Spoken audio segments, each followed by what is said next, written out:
today's game, and it is one of the nation's great rivalries. As a matter of fact, it divides husbands and wives, parents and children, brothers and sisters. That's right. There's been fisticuffs in some living rooms before about this ball game, and I have a personal relationship with this rivalry because I had a brother and sister that went to Florida State, and there's a couple of other Gators besides me and my family, so it is a civil war. This morning around Gainesville, I saw a lot of husbands and wives, a lot of family members riding in the same car, but having different colors on. So it's going to be a miserable ride for part of that family on the ride home.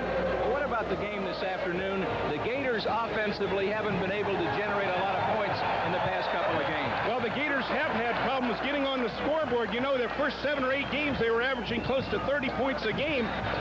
Recently, they've had problems getting on the board. Conversely, Florida State has no problems getting in the end zone. They're one of the top scoring machines in the country. So can the Gators regain that scoring punch? We'll find out.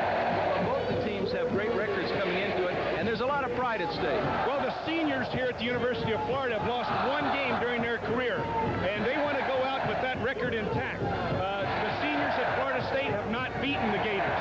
They want to go out with a victory, so you're going to see a lot of leadership from the seniors on both teams, a lot of emotion from those seniors. It'll be a great one, and we'll be right back with a kickoff after this.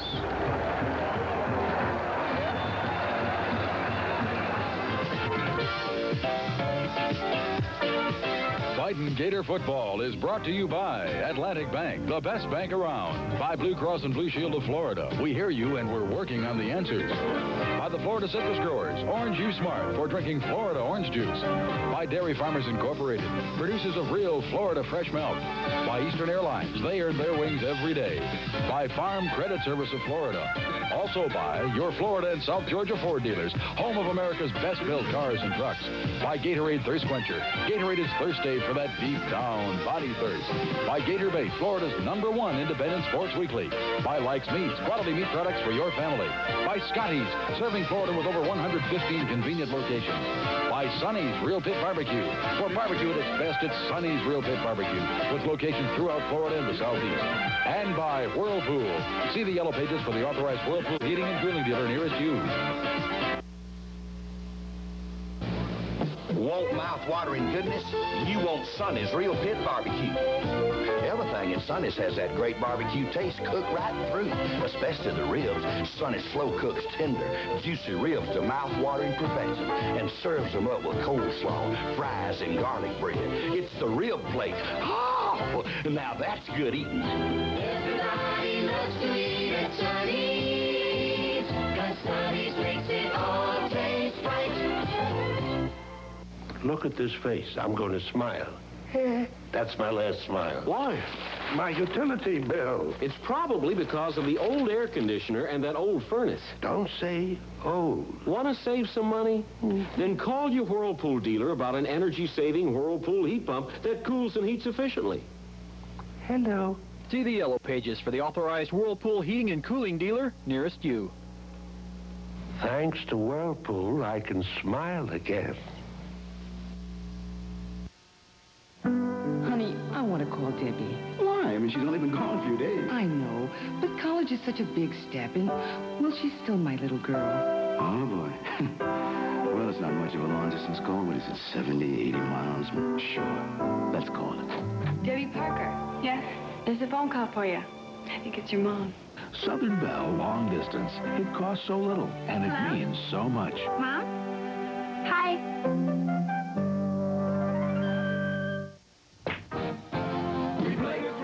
So for the good sports here, we'll buy the beer. Oh, oh, if you're aiming for a bowl, taste beer to waste. The Bull's got more. Taste this beer.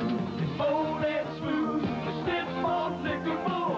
You're on the ball. This Bull's got it all. So don't say beer, say Bull. Let's rack up another Bull. No one does it like a Bull. Running smooth and silent, Exxon, Exxon. Running strong and sure, Exxon, Exxon.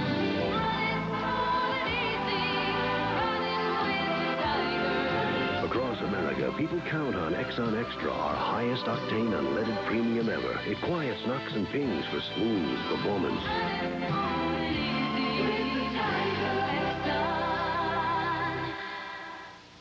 field, you're looking at the University of Florida football team. They have just come out onto the field and joined with the seniors who are playing their last game as Gators. And of course, for all of these gentlemen, it's a meaningful time, Jim, and I'm sure you know exactly what I'm talking about because of the fact that they've given their all for 4 seasons. Well, I remember a lot about the particulars of my last game on Florida Field. We were able to beat the Miami Hurricanes. Larry Smith, our great All-American tailback, made a run into the end zone late into the ball game. It seems like one of the memories that you always take with you is your last appearance on Florida Field. Well, we're looking at some of the ones who are playing. Jack Derzina, number 65, the big senior from Fort Pierce, will be playing his last game. And some of the starters for the University of Florida include defensively left tackle Alonzo Mitz, who's had just a great career here, and Alonzo Johnson, the All-American linebacker from Springfield, Florida. Alonzo is very concerned about this game. We're talking about Mr. Johnson because of the fact that so many of the people that live around his hometown are Seminoles, so he really wants to win this one badly. And especially, too, I saw a comment he made earlier in the week that he knows that Florida State likes to get the tailbacks around the corner, and Alonzo Johnson lives on that corner. So he's going to want to put the brakes on that Seminole running game. Well, here's a full house crowd at Florida Field, and Coach Bobby Bowden leads his Florida State Seminoles out. They have a record of 8-2, an excellent football team headed for the Gator Bowl. Bobby Bowden's been a winner everywhere he's gone. His winning percentage is a little bit over 700. He's batting 700 as a college coach. Tremendous career Bobby Bowden's had. Weather at kickoff time, the temperature at 81 degrees as you look at the orange and blue flag of the Gators. The humidity 84%, the wind at 12 miles an hour, and it is out of the southwest. As we look at the Gator captains there, Miller, Anderson, Alonzo, Johnson, and Florida's record 26-1-2 at Florida Field since 1981. Ray Criswell, also a captain for the Gators of Florida today, and John L. Williams, number 22, to the right of your screen. And for the Florida State Seminoles, it'll be Kurt Coker, Terry Warren, Stanley Scott, and Hassan Jones as captains today here at Florida Field in this renewal of one of the nation's great rivalries. And the home field advantage is a big factor today. The Gators losing 1 game over the last 5 years. The Seminoles coming in here on a roll offensively, being able to put up a lot of points on the board, having a lot of success this year, only losing 2 ball games. They're coming into Florida Field with a very positive feeling about their ball club. Of course, they're going on to the Gator Bowl. They've had a tremendous success. They won a big game at Nebraska, had a disappointing loss to Auburn and Miami, but other than that, it's been a big year for the Seminoles. Well, for the Gators, if they win this afternoon, it would give them a consecutive 9-1-1 regular season record. That's what they were last year, too. It would also mark the 3rd time in school history that a Gator team has won 9 games in the regular season. 75 and 84 were the other years. Now, the Seminoles have won the toss, Jim Gallagher, but they've waived the right to make a decision to the second half, so the Gators made the decision to receive. The Gators will get the football, but the Seminoles did win the toss, so the Seminoles are looking to jump on that Gator offense from the moment the ball's kicked off this afternoon. Well, we're waiting for the start of this afternoon's ball game. Galen Hall along the sideline has had just a great 2 years here at the University of Florida, and in his 2 years at the University of Florida, he's done a lot of things that no other coach has ever achieved in the Southeastern Conference. He's the first head coach in conference history to go unbeaten in his first 16 games, and has a chance to achieve another SEC record with this victory over Florida State. He currently shows a 16-1-1 career record at the UF helm, and he's got the opportunity of matching Ole Miss Johnny Vaught for the most victories by a coach in his first 2 years at the Southeastern Conference head coaching position. Just a fantastic job by Galen Hall since he took over the reins of the University of Florida's football program. So the Florida State Seminoles get ready to kick the football off, and they will kick it away. And you're looking at Wayne Williams, and it will be Ricky Nattiel, number 18. The kickoff man is Derek Schmidt for the Florida State University Seminoles as we get ready to get this afternoon's football game underway. Derek Schmidt, one of the best kickers in college football. Sarasota, Florida. Moves to it. It's going to be Ricky Nattiel on the 2. He's at the 5. He's across the 10. Cuts out at the 15-yard line and up to the 21-yard line.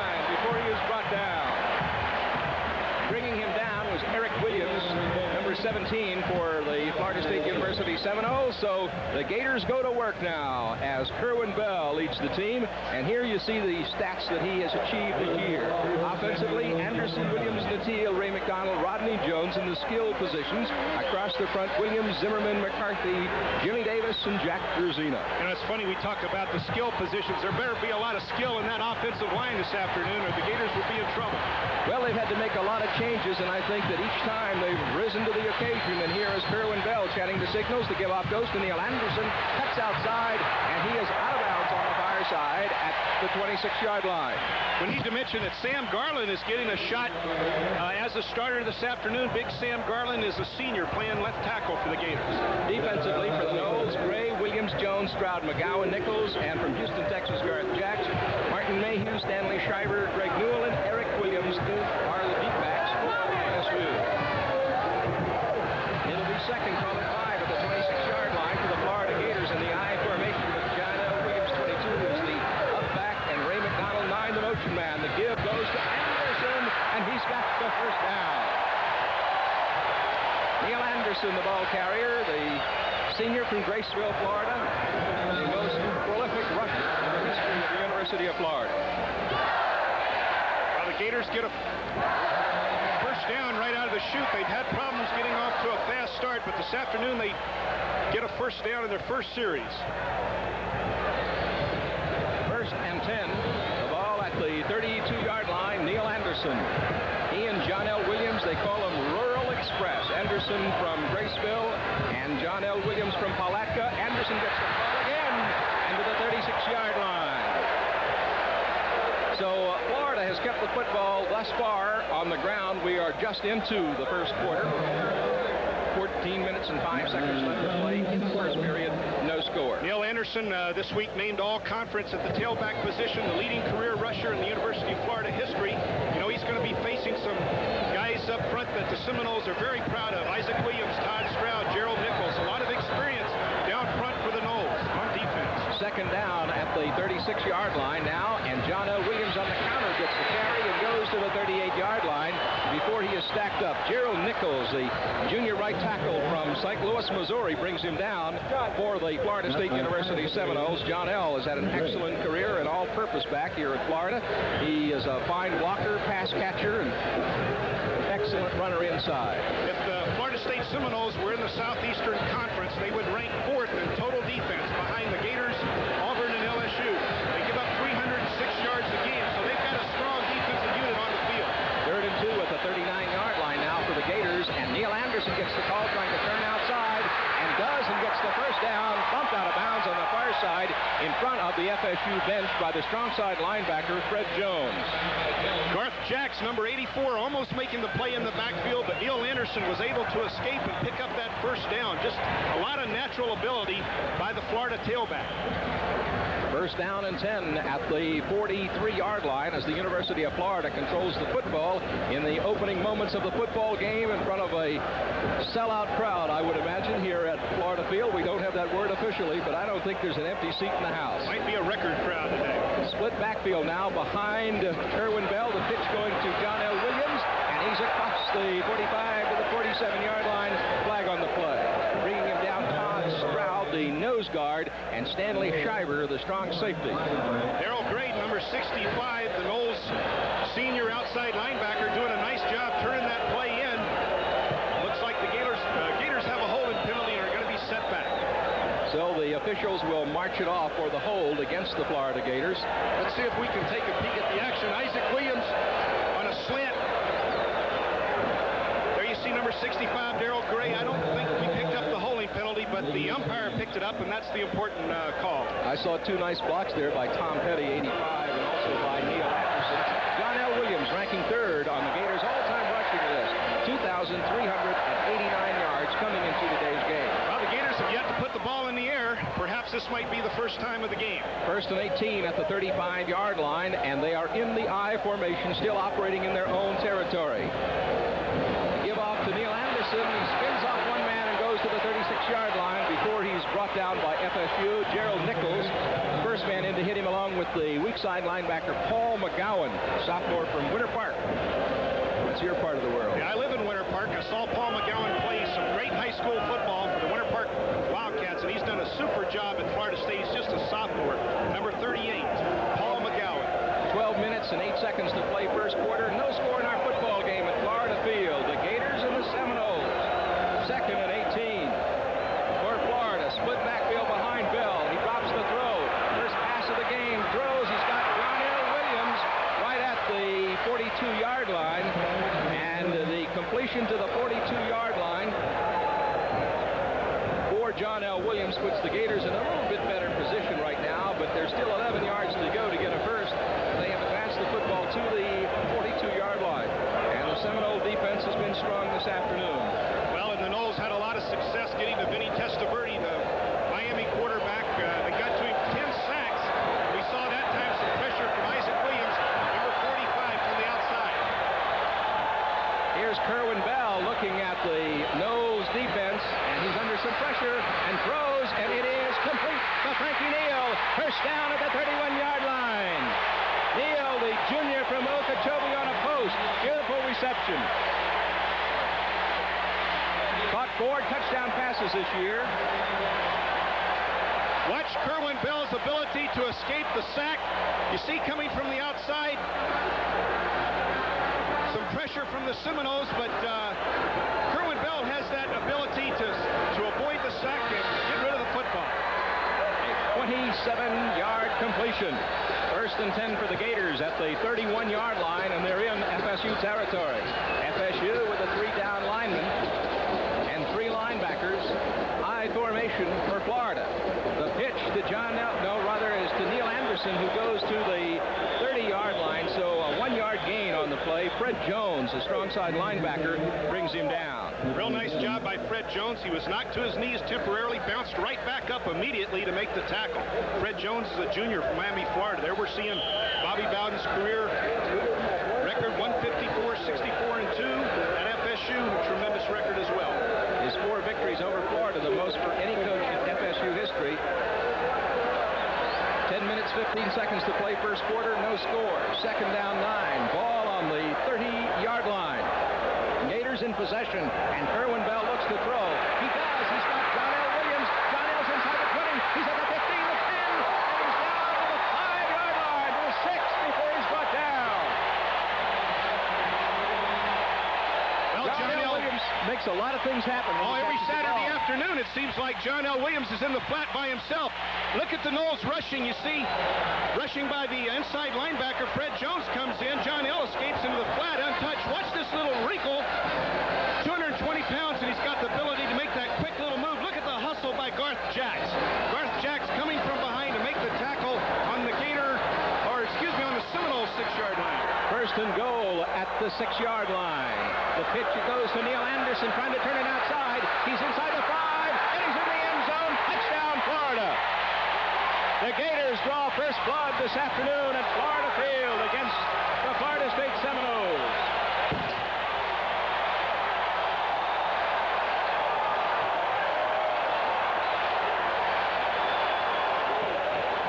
A lot of speed by Neil Anderson on the corner right there, Jim Gallagher. Here goes the pitch to the tailback. 900 yards, over 900 yards this year for this young man. John L. gets a little bit of a block on Garth Jacks. Garth can't make the tackle. Neil just dives into the corner of that end zone for a big 6. We go for the extra point. It is Jeff Dawson, Lantana, Florida. The hold will come from Ray Criswell. Bird, the snapper. His foot is into it, and it is good. And Florida leads FSU 7-0. We'll be back with more after this. Welcome to the real world of dairy goodness. Experience nutritious, delicious, real dairy delights. Luscious cheese, rich sour cream, smooth milk, tangy yogurt, creamy cottage cheese. All healthy and wholesome, loaded with protein, vitamins, and calcium. Look for the real seal for real dairy flavor. Welcome to the real world. One of the nicest things about my job is working with the Ford dealers. They're really a great group of people. But to tell you the truth, before coming to Florida, I hadn't driven a Ford in a long time. Well, I found out they make one fine automobile. The quality and workmanship on their cars is really outstanding, and the ride is better than more expensive cars. I'll tell you what, dollar for dollar, I don't think you can beat a Ford for value. They've got a real winner here.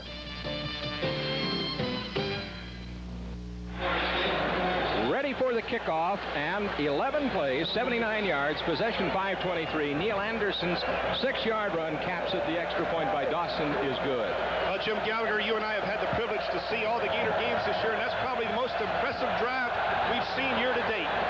The kickoff by Francis goes into the end zone and out of the end zone, so it will come out to the 20-yard line, and the Noles will go to work offensively. There's a big fight on the field right now, and the two benches have emptied, are beginning to empty. The coaches out there and the officials trying to get everybody apart. Tempers flaring a little bit on this warm afternoon, and a long-time rivalry between the two schools. Well, that's an unfortunate circumstance. A couple of the young men lost their poise right there. The coaches will get on them real quick. You don't win ball games by fighting after the play is over. You'll get your shots in during the regular progression of the ball game. It's just one of those things that happens in the heat of the battle, and I'm sure the coaches will take control. Well, they have Galen Hall, and as you see, getting the Florida players off the field, and the Florida State assistant coaches and Bobby Bowden out on the field getting their troops away. And so the Seminoles go to work now offensively, and Florida digs in defensively as we get going here. The officials are talking down on the field. The ball at the 20-yard line. It'll be 1st and 10 for the Seminoles. The Gators have jumped out to a 7-0 lead. You know, sometimes the guys that start a fight are the guys that only get on the field 3 or 4 times a ball game. They don't mind wasting their energy, but the guys on offensive defense need to save themselves as we look at the offensive starters for the Seminoles. Chip Ferguson, a freshman, gets the starting nod at quarterback. He's done an excellent job coming in late in the season. The give-off goes to the tailback. Straight up the middle, Chuck Wells, and he is stacked up at the line. Leon Pennington, the first guy to greet him there, and there's a flag on the play. Well, defensively for the Gators, Miller, Duhart, Pennington, Brown, Armstrong, Williams, and Alonzo Johnson. The deep back, Stacy Knight, White, and Williams.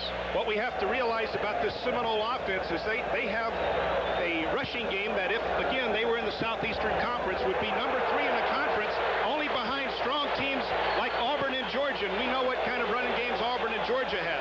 So the Noles are real proud of their running game. Actually, they've got 900 more yards rushing the football than the Gators have, and they're going at the Gators on this first play, but they meet a stone wall. Look at Alonzo Johnson, Alonzo Mitz.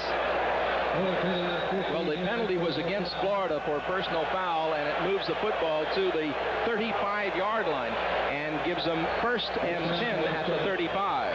Chip Ferguson, a freshman from Spartanburg, South Carolina. You don't see, this guy's not a redshirt freshman. He's a true freshman. Well, they've used 4 different quarterbacks so far this year, and Ferguson at the end of the season has emerged as the starter.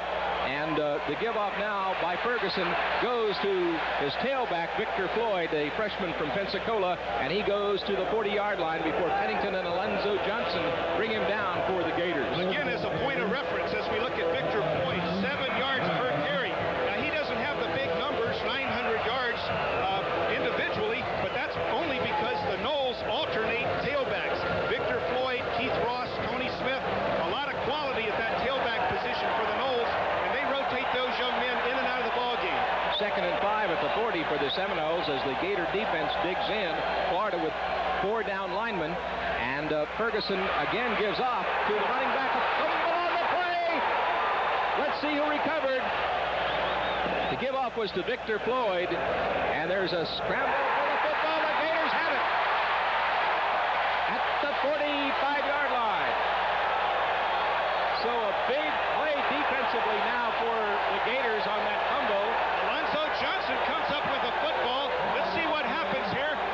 Ferguson gives the ball to his tailback, Victor Floyd. Victor stripped to the football. Jarvis Williams has a shot at it. He doesn't come up with it. Jamie Dukes is fighting for the football, and it looks like he and Alonzo Johnson had a struggle for the ball, and Alonzo came up with it. The Gators obviously have great field position because of that turnover. 1st and 10 at the 45-yard line of FSU for the University of Florida Fighting Gators. Bell at the quarterback position. Gives off to Neil Anderson, comes to the near side, and he is across the 40 to the 39-yard line. before FSU knocks him out of bounds. Paul McGowan, the weak side linebacker, takes him out. And Stanley Scott, number 83, had a shot at Neal in the backfield, but Neal was able to get away. Watch Scott make a dive for Neal right there, but Neal runs through the tackle. Garth Jackson can't tackle him with the arm. Neal Anderson, the big, strong tailback, picks up about 6 yards. Nice blocking job by John L. Williams. 2nd and 4 at the 39-yard line now for the University of Florida Gators. They go with a split backfield and receivers left and right. As FSU puts 5 men up front, the pitch goes to John L. Williams, and he is stacked up as he hits the line of scrimmage. Stanley Scott, the senior right tackle from Bradenton, makes the hit. A flag on the play. 7 minutes and 34 seconds to play first quarter. Florida leads 7-0. The Noles are offside on this play, nullifying a great play by Stanley Scott, who made the tackle in the backfield. 5-yard mark off. Here we see Big Jeff Zimmerman, Jim Gallagher named to the Camp All-American team. What a tribute to that fine offensive tackle. Big, strong Jeff Zimmerman. He's done a great job all year long, and during the middle of the season had some injury problems, but has come back. And I think unless you're with Florida football every week, you don't realize how tough it's been for that offensive line this year. And Jeff Zimmerman, as you mentioned, has played hurt many a Saturday afternoon. 1st and 10. At the 34-yard line. Bell chants the signals. The pitch to Anderson, cuts back. He's across the 30. He's at the 25. He's across the 20 and comes out of bounds on the near sideline at the 16-yard line. Stanley Shiver runs him out. The strong safety for the Florida State Seminoles. Well, that Gator offensive line just came off on a wave, or like a wave on that previous play. Very impressive. Watch that offensive line blow out. Watch John L. throw his block, giving Neal the opening to cut back. And with that speed, once he penetrates the line of scrimmage, he's going to pick up 10 or 15 yards. Picked up 19, 1st and 10 at the 15-yard line. For the Gators, high formation now. Bell looks over FSU. Bell's give goes to John L. Williams, and John L. gets a couple of yards inside the 15-yard line, but FSU is right there. Fred Jones, the strong side linebacker, is the man that hit him and got some help there, too, from Scott. Fred Jones, the linebacker, number 55, doing a nice job for the Noles making that play. Neal Anderson is approaching that 1,000-yard marker, Jim Gallagher. He'll be only the 2nd back in the history of the University of Florida to get 1,000 yards in one season. There we see John L. Williams, who's made that possible. Neal Anderson is approaching that record. It's 2nd down and 8 on the 13-yard line now for the Gators. And Kerwin Bell looks to throw, and he's got his man wide open as Anthony Williams inside the 5-yard line. So the Gators have it, 1st and goal inside the 5. Eric Williams tripped him up, the only guy that was there. Well, again, the Noles are getting caught. You see Fred Jones there letting Anthony Williams escape into the flat, and Anthony has those wide receiver hands just like John L. Williams does coming out of that backfield. That's a tough offense to stop when you have a fullback that can catch anything near him. He was doing his Edwin Moses imitation, trying to leap over him there. Yeah, he thought he was a hurdler, didn't he? 1st and goal at the 3-yard line for the Gators. High formation. Anthony Williams is the up back. Neal Anderson at the top of the eye. The pitch goes to Anderson off the right side into the end zone for the score. Neal Anderson picks up his 2nd touchdown of the afternoon. Runs right into the end zone, and Florida leads it 13-0. The try for the extra point is up next. Again, look at this offensive line. Look at Big Jeff Zimmerman. Look at John L. Williams. Look at Tom Petty, the tight end. The tailback dances into the end zone untouched. Try for the extra point. Ray Criswell, the holder. Jeff Dawson, the place kicker, waits for the snap. Boots it, and it is good. With the score, Florida 14, FSU nothing. We'll be back. It's time for chicken barbecue. A recipe that's fresh and new. Slice an onion up real nice. Toss some basil in for spice. Cut tomatoes good and fine. Garlic is the next in line. Add red peppers to it all.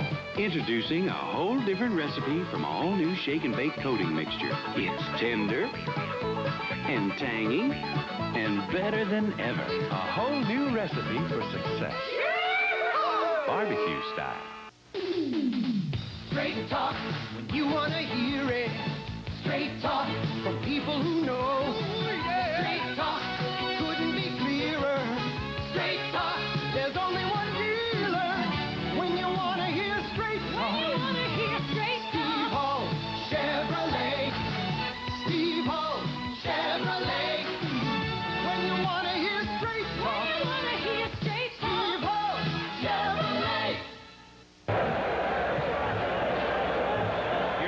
Neil Anderson, 6 feet tall, 210 pounds, senior from Graceville, Florida, and you know he has got to be high on the shopping list for a lot of professional football teams.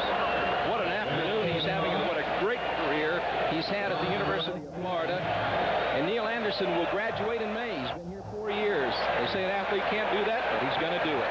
Deep kickoff, and it goes out of the end zone. John David Francis, the freshman walk-on kicker from Stark, Florida, as Keith Ross watched it roll away, and so it will come out to the 20-yard line. Well, we're seeing that drive, 5 plays, 35 yards, started with a turnover. Alonzo Johnson coming up with the fumble recovery. Neil Anderson ending the drive, sprinting into the end zone from 3 yards out. So far today, Florida's had the football for 7 minutes and 45 seconds, and FSU has had it for a minute and 10 seconds. You're looking at Bobby Bowden a moment ago talking to Chip Ferguson, his freshman quarterback from Spartanburg, South Carolina. And there was a flag on the last play. The call is going to go against the Florida State Seminoles. And so it is going to be marched back to the 10-yard line as we go to the sideline. And John Nugent for this report. Speaking with the Gator coaches before their game, they're very concerned with Florida State's play-action passing game. Look for the Gators to double the wideouts as much as possible. One other thing, you guys said it would get cool down here in November. 104 degrees on the turf. Gentlemen. Sorry about that.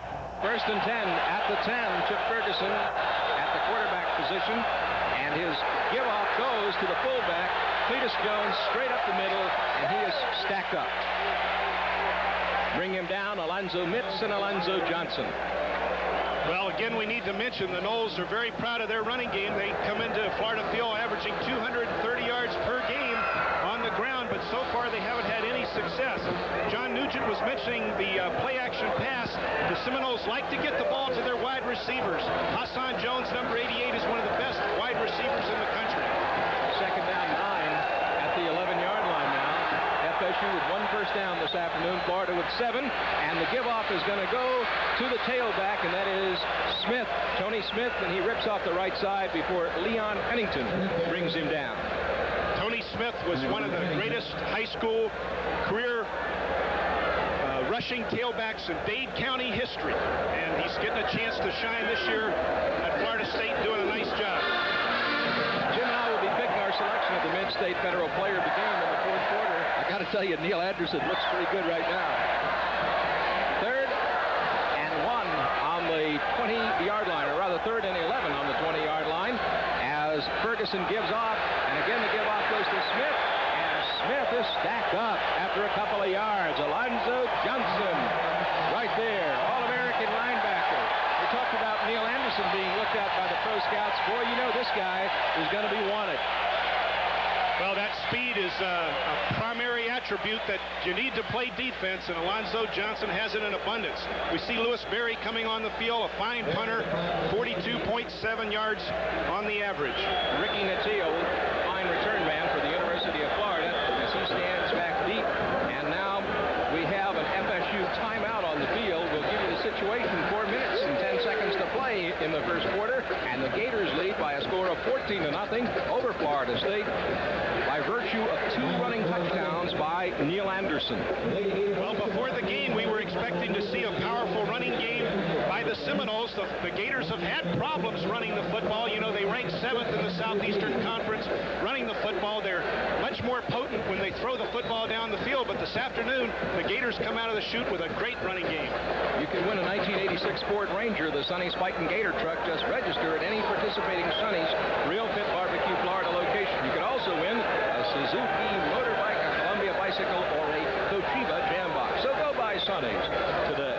I think the Noles had a mental breakdown right here. One of their specialty team members forgot to get on the field, so they had to waste a timeout to have 11 men out there for the punt.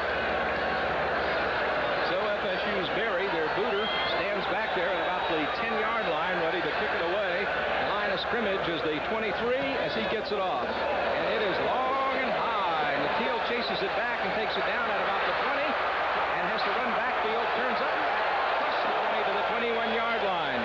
So an excellent kick by FSU. Their special teams do a good job getting down. Teal does his job on the return, giving the Gators good field position at the 21-yard line, and John Hadley brought him down for FSU. Joey Nicoletto gave his body up out there on that punt return and is slightly injured and needs some assistance to leave the field. Those specialty team guys are called kamikazes, and they really go after each other. That kick was a 65-yarder. 10 attempts, 54 yards this afternoon for Neil Anderson. He needs 7 yards to reach 1,000. Neil comes into this ball game averaging 4.4 yards per carry. This afternoon, he's carrying it at a 5.4 per carry clip. First and 10 at the 21-yard line.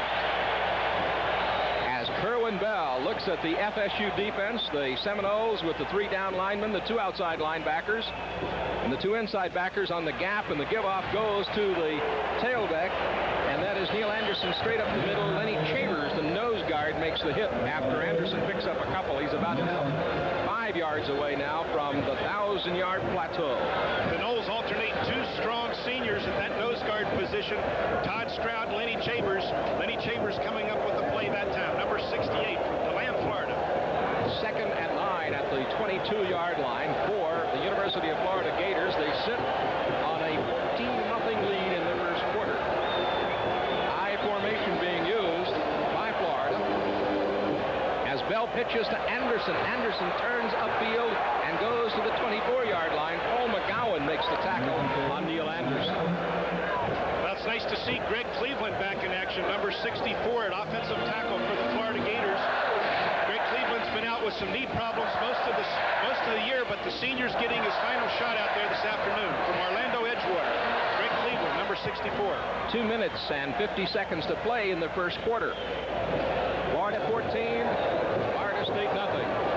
Third down and 8. Ball spotted at the 23-yard line. As Kerwin Bell sends Anderson in motion, gives off to John L. Williams on the draw. He's got the first down at the 32-yard line. Nice carry by John L. Williams. Bill Richardson, the left cornerback from Fort Walton Beach, makes the hit for FSU. Well, you know the Noles can put the pressure on the quarterback. They just get caught in a twist right here. A big block is made on Fred Jones, and John L. Williams is in the secondary very quickly. A nice call by the Gators, and they caught Florida State stunning and were able to take advantage of the stunt and come up with a big play on the draw. First and 10 now for the Gators as they keep possession of the football and keep their drive going with the I formation. And now Kerwin Bell drops the throw and unloads long. He's looking for Ray McDonald, and it is incomplete. A little bit high. He would have needed 2 step ladders to get up there and get that one, and Martin Mayhew was covering him pretty well for FSU. One point needs to be made, though. He had the time. He had a lot of protection. The line did a fine job. And as we mentioned, the Noles know how to get to the quarterback. They gave Vinny Testaverde from the Miami Hurricanes all kind of problems. Kerwin Bell has the same ability, or more than Testaverde has, though, and if he gets the time, he's going to deliver that football. Second down 10 at the 34-yard line now for the Gators. As Bell waits for the snap with the I formation, the pitch goes to Neil Anderson, and Neil Anderson at the 35 outside, still on his feet across the 40, and out of bounds at the 43-yard line. Very close to the first down. Greg Newell, the sophomore free safety from Panama City, takes him back, and he has just picked up enough yardage to get 1,000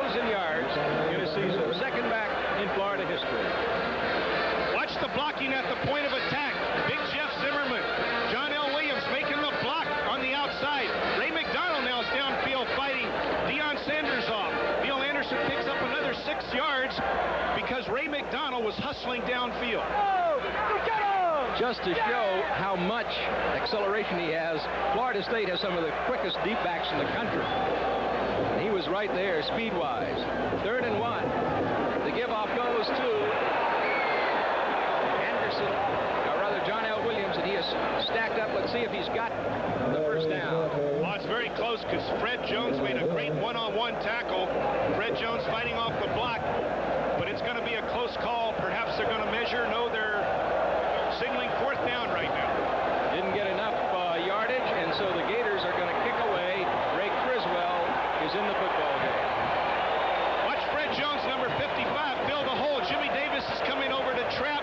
Greg Cleveland misses Fred Jones. He was looking for him, but found him too late. Fred Jones stepped right up and made the tackle. Curtis Thomas, 22, waits for the football for FSU. He's at the 15 and drilled out of the 17-yard line.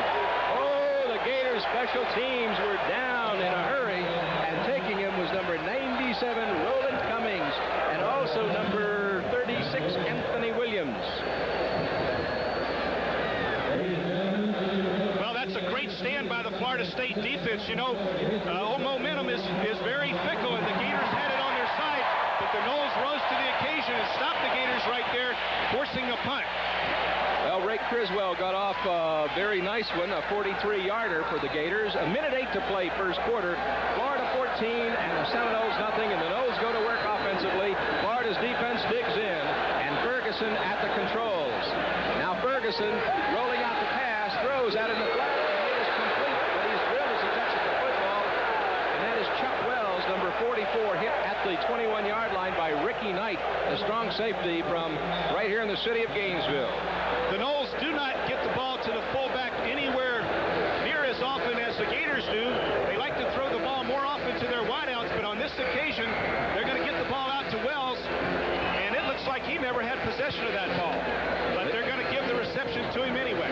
At the 21, it's 2nd down and 7 now for the Seminoles, and that's the first down for FSU. Rolling out now is Ferguson, and he's looking and throws.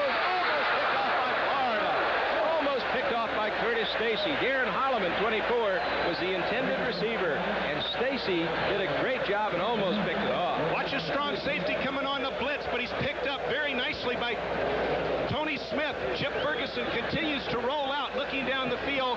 The young man's just a freshman, but he throws it right in the midst of 3 Gators. Curtis Stacy almost picks that ball off.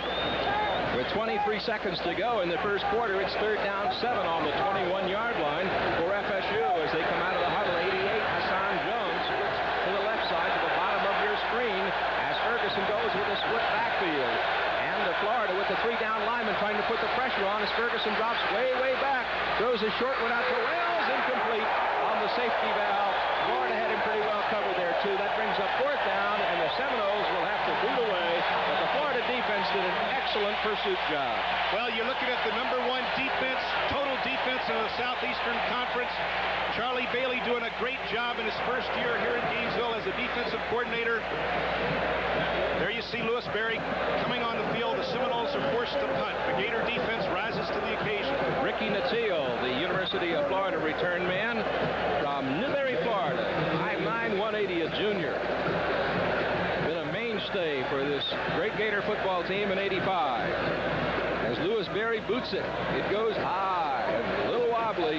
Natil at the 32-yard line, at the 35, outside at the 40, inside, and across to the 45-yard line or 44-yard line before he's brought down, but there was a flag on the play. Taking him out was Paul McGowan for the University of Florida, or rather for FSU.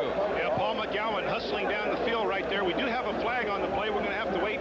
It's a clip against the Gators. The Gators were in a position to get great field position again, but they're going to be backed up somewhat. The Seminoles have a break. So it's going to be marched off now against the Gators with just 5 seconds left to play in the first quarter. And the Gators leading 14-0, but that's going to set the football way back to the 28-yard line. There you you see Paul McGowan getting ready to make the tackle, and Steve Stipe makes a mental error coming up and hitting number 42, Cletus Jones, the great fullback from the Seminoles, in the back, an obvious clip. 1st and 10 at the 29-yard line now for Florida.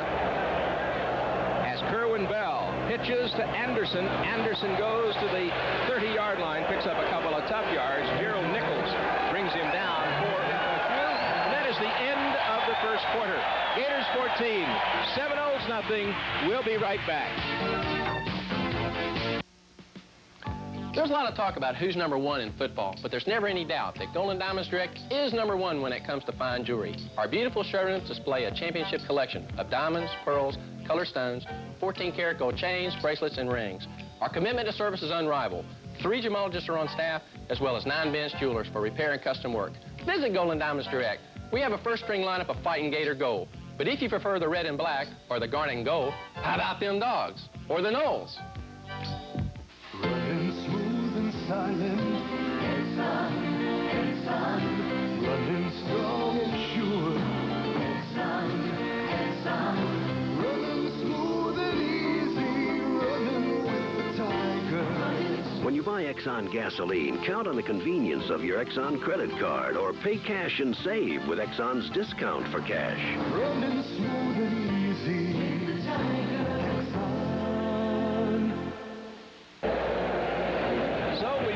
The second quarter as we look at the University of Florida Gator offense. We've got to pay some tribute to what that offensive line has been able to accomplish this afternoon and how they have allowed Mr. Neil Anderson to have an excellent first quarter. Well, they're off to a great start. Obviously, we got 3 quarters to go, but that offensive line has been the whipping boy a lot of times this season.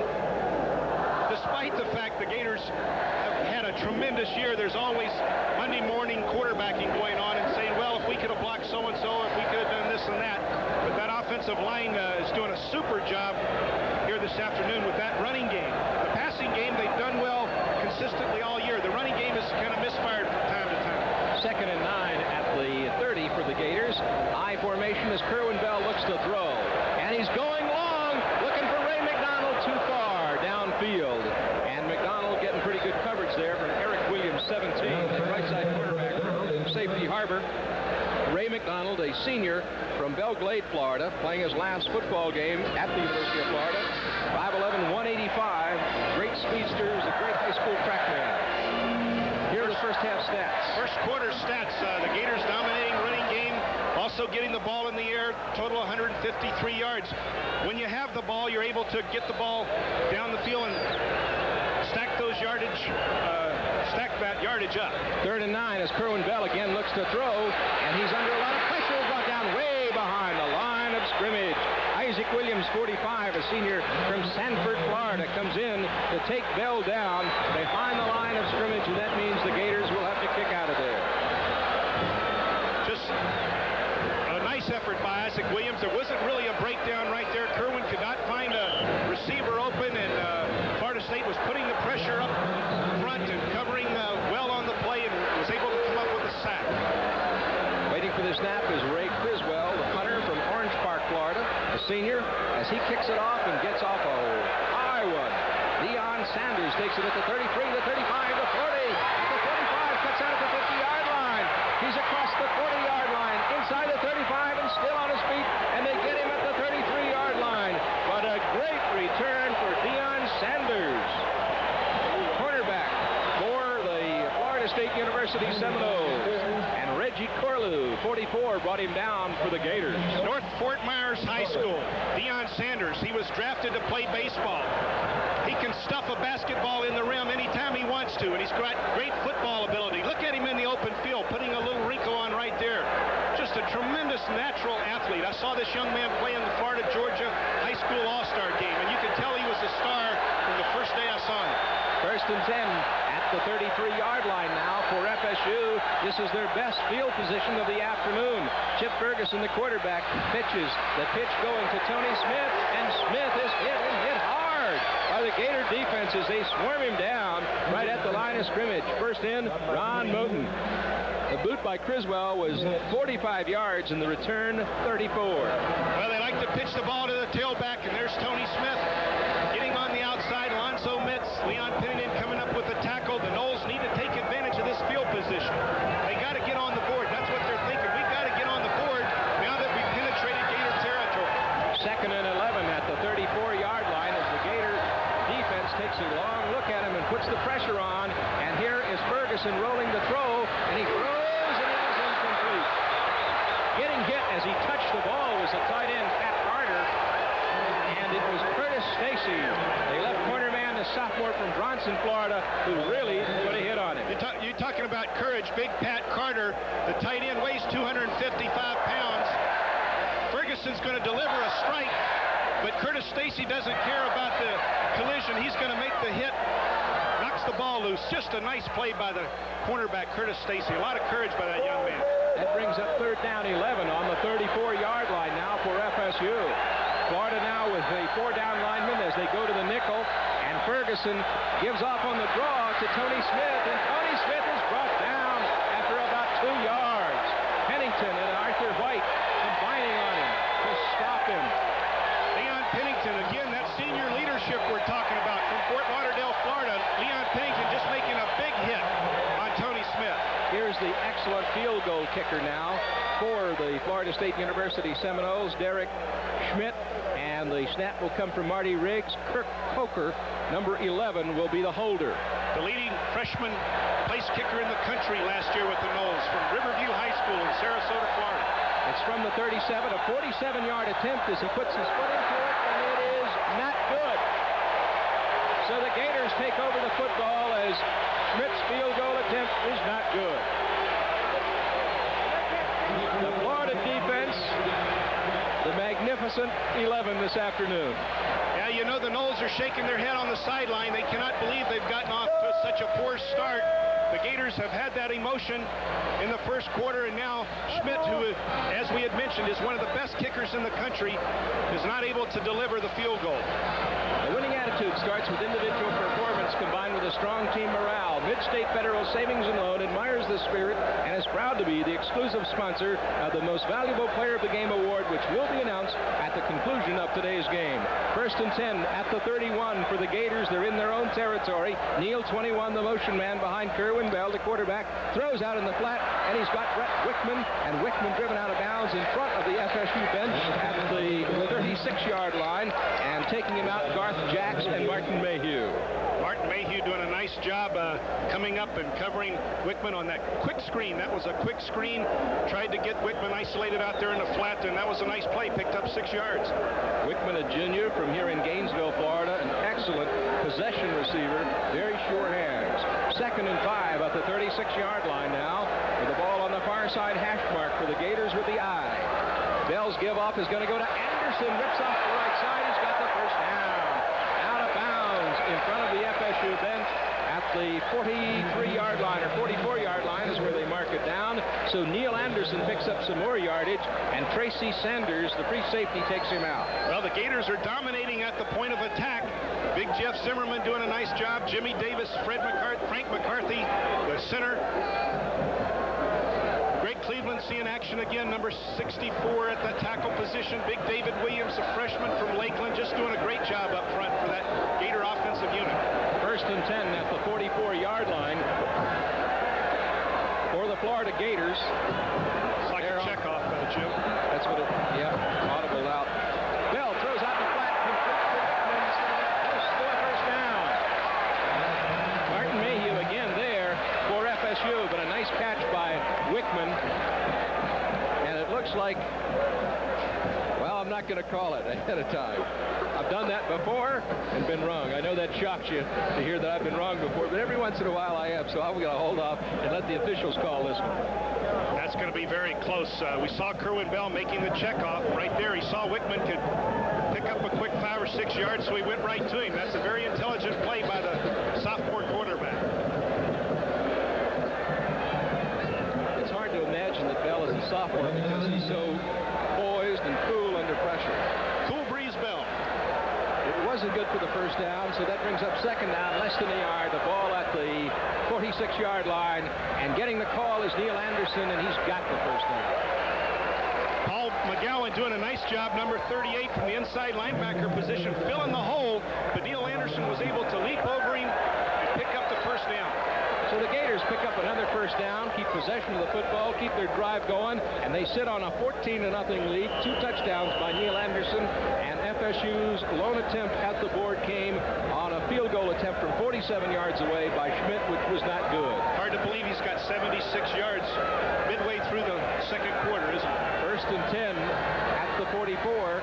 The pitch goes to John L. Williams, and Williams is hit hard by the FSU defense just as he gets to the line of scrimmage. Fred Jones, the first guy to greet him, along with Stanley Scott. Jones from Miami and Scott from Brandon, Florida, a little ways outside of Tampa. Anthony Williams, 36, checks in. John L. Williams, 22, checks out as we look at Bobby Bowden on the far side. His son Terry is the head coach at Salem College in West Virginia and has done an excellent job. It's up in West Virginia, right? Yep, I've got a daughter there. Second and 10 at the 44-yard line as Kerwin Bell rolls out, throws, and it is complete. Nice reception by Ricky Natale. And FSU's corner man is pretty upset about it. That's Martin Mayhew because he doesn't think it's a reception. Well, he thought he knocked the ball loose, but again, we got to mention that Ricky Natale was able to come up with the reception because Kerwin Bell was all alone. Look at Kerwin Bell.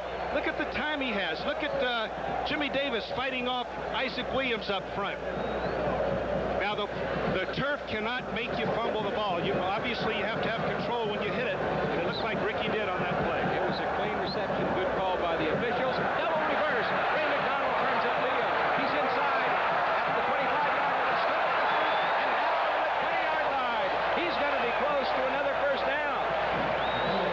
Ray McDonald on the double reverse goes to the right side and really threaded through the traffic. Let's take a look at it as Anderson hands off to McDonald. And he's got that big, powerful blocker, Kerwin Bell, out in front of him. And Kerwin ducks his head and delivers an elbow and eats some turf on the way down.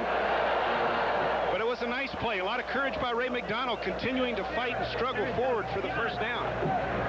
There's Greg Cleveland back in action. We're glad to see him healthy and playing again. Kerwin 7 for 9 for 96 yards this afternoon. First and 10 at the 20-yard line. The pitch goes to John L. Williams, and he is hit at the line of scrimmage and brought down. FSU's defense sniffed that one out. Paul McGowan again makes the hit, a weak side linebacker. Although there's nothing weak looking about him. He's a strong kid. I think he, when he was at Winter Park High School, he won the 4A high school weightlifting championship in his weight class. First downs for FSU 1 this afternoon, for Florida 12. Well, again, Bobby Bowden, we know he's shaking his head over there on the sideline. He just can't believe that his team's got off to such a poor start. The Gators again are threatening. Second and 10 at the 20-yard line, and the give-off again goes to John L. Williams, but FSU's defense fills the hole right there, and they bring him down because they were right there. Felton Hayes, a freshman linebacker from Brandon, makes the hit, getting some help there too. Gerald Nichols and Garth Jack, so they all combine on that one and bring him down. That's a short gain to the 19-yard line, but that was a tough yard for John L. Williams. So that brings up third down. Yeah, the Noles doing a real nice job right here, circling the wagons and tightening up their defense and forcing the Gators into a third long situation. Let's see if Kerwin Bell has the time or if the Noles can put the pressure on him. Bell with a split backfield behind him, and the Noles with 4 down linemen. Bell dropping, and he's under a lot of pressure, and is brought down at the 27-yard line. Darrell Gray, a senior from Lake Wales, Florida, the outside linebacker, came blitzing through and made that hit on Kerwin Bell, so that brings up the field goal try. Well, the Noles have great speed on the outside, as do the Gators on defense, and they were able to force with that outside pass rush. Kerwin Bell had to step up, and Gray was able to come up with a sack. That was just a fine effort by that Seminole defense. The kick is going to come from the 34, so it'll be a 44-yard attempt by Jeff Dawson. The hole from Ray Criswell. It looks good. Let's see what they get. If they say no, it's off to the right side. Well, he had the distance. It was just off to the right. Tough to look at it through the angle. And so it falls, and FSU takes over the football. It'll be first down and 10 for the Seminoles. You cannot overstate emotion in this great great rivalry. Right now, the Gators had a tremendous edge in the first quarter. The beginning of the second quarter, the Gators had an edge in emotion. Right now, the Noles have a chance to get their act together. Their defense just did a super job of stopping the Gators, preventing a score. And now let's see if that Nole offense can get some emotion on their side. So far, the Gators have dominated. Ferguson at the quarterback spot, and Ferguson's give. No, it makes it beautifully and throws deep out into the flat, and it is incomplete. And there's a flag on the play. Hassan Jones was the intended receiver, and he was hit by one of the Gators over there. Looked like it was Adrian White, number 2, and they dropped the flag. White and Jarvis Williams were there, and now the officials are talking, and we'll see how the call is going to go. There was a flag dropped.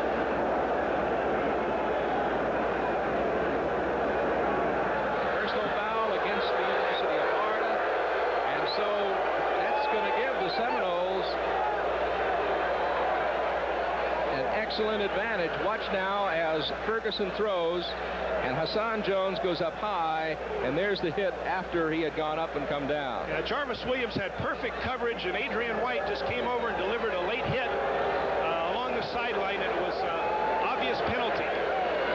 So the advance is to the 43-yard line because of the penalty for FSU. So it'll be first down for the Seminoles. Tom Petty, the tight end, on the sideline. That hurts. Anytime you get a penalty, that's just literally a gift. And now the Noles have got even better field position. They're moving out on their own 43-yard line right now. Holloman and Ross are the backs who will be behind Chip Ferguson, the freshman quarterback.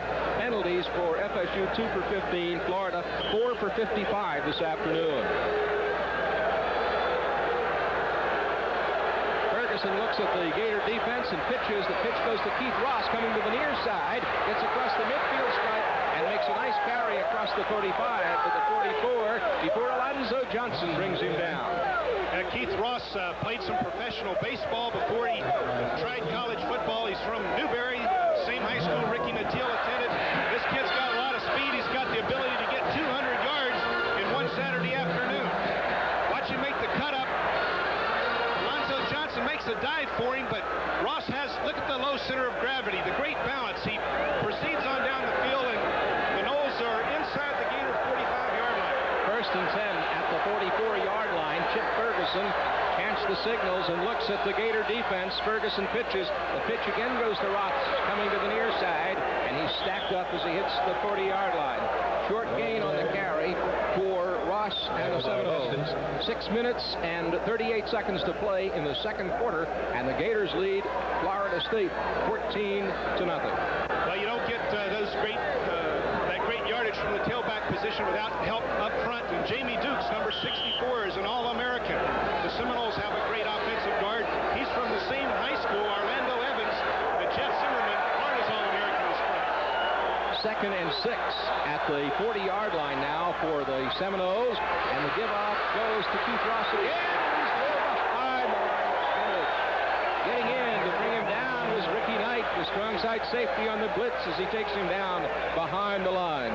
Sonny's Real Pit Barbecue has a great offer. You get a free Gator Coca-Cola collector's bottle with the purchase of any barbecue plate and a Coke, available while supplies last at participating Sonny's Florida locations as we look at the play again. And an awesome block by Big Pat Tomberlin, number 72, a 310-pound freshman offensive guard for the Noles. He just rolled over on his block right there. That was that counter sweep that the Gators used so successfully. Third and 6 now for FSU.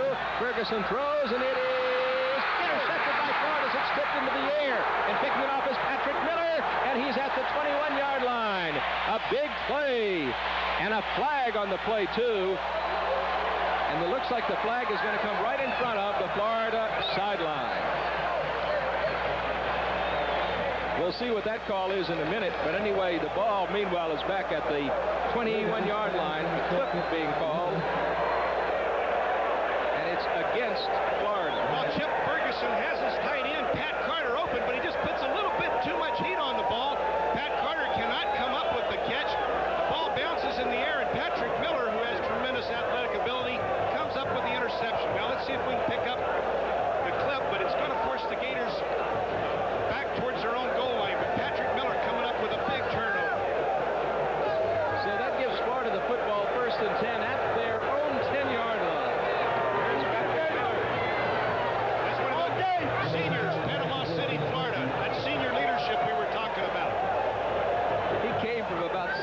heads off the ball when it was tipped into the air to pick it up. And the thing about Patrick Miller, he's probably the 4th or 5th fastest player on the Gator roster, and he's a linebacker. That's incredible.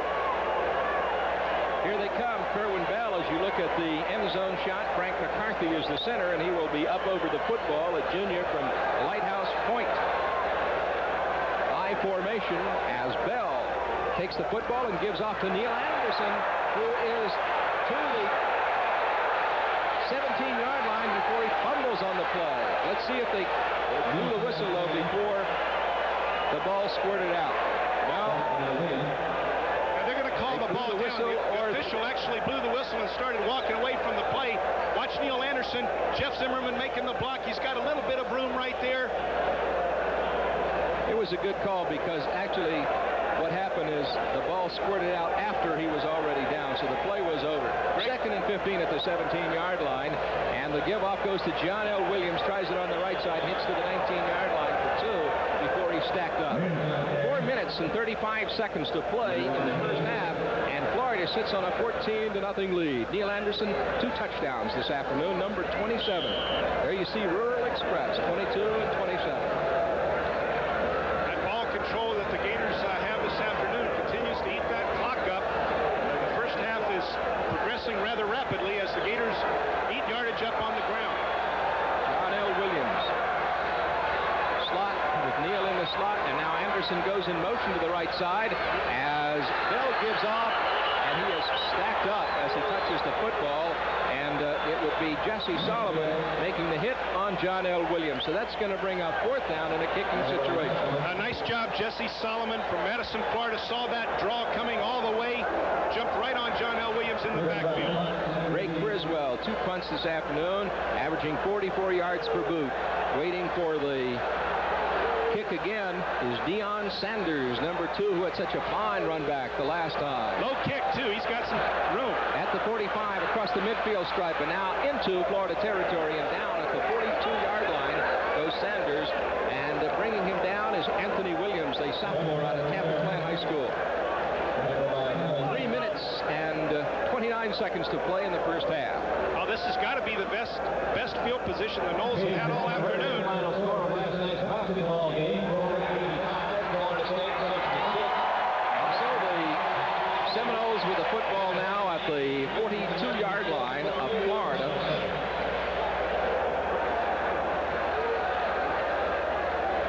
That was an uncharacteristic low kick by Criswell right there. Deion Sanders did a nice job just getting what he could get out of that punt return, giving his team great field position. There we see big Jamie Dukes, the All-American offensive guard that the Noles are so proud of.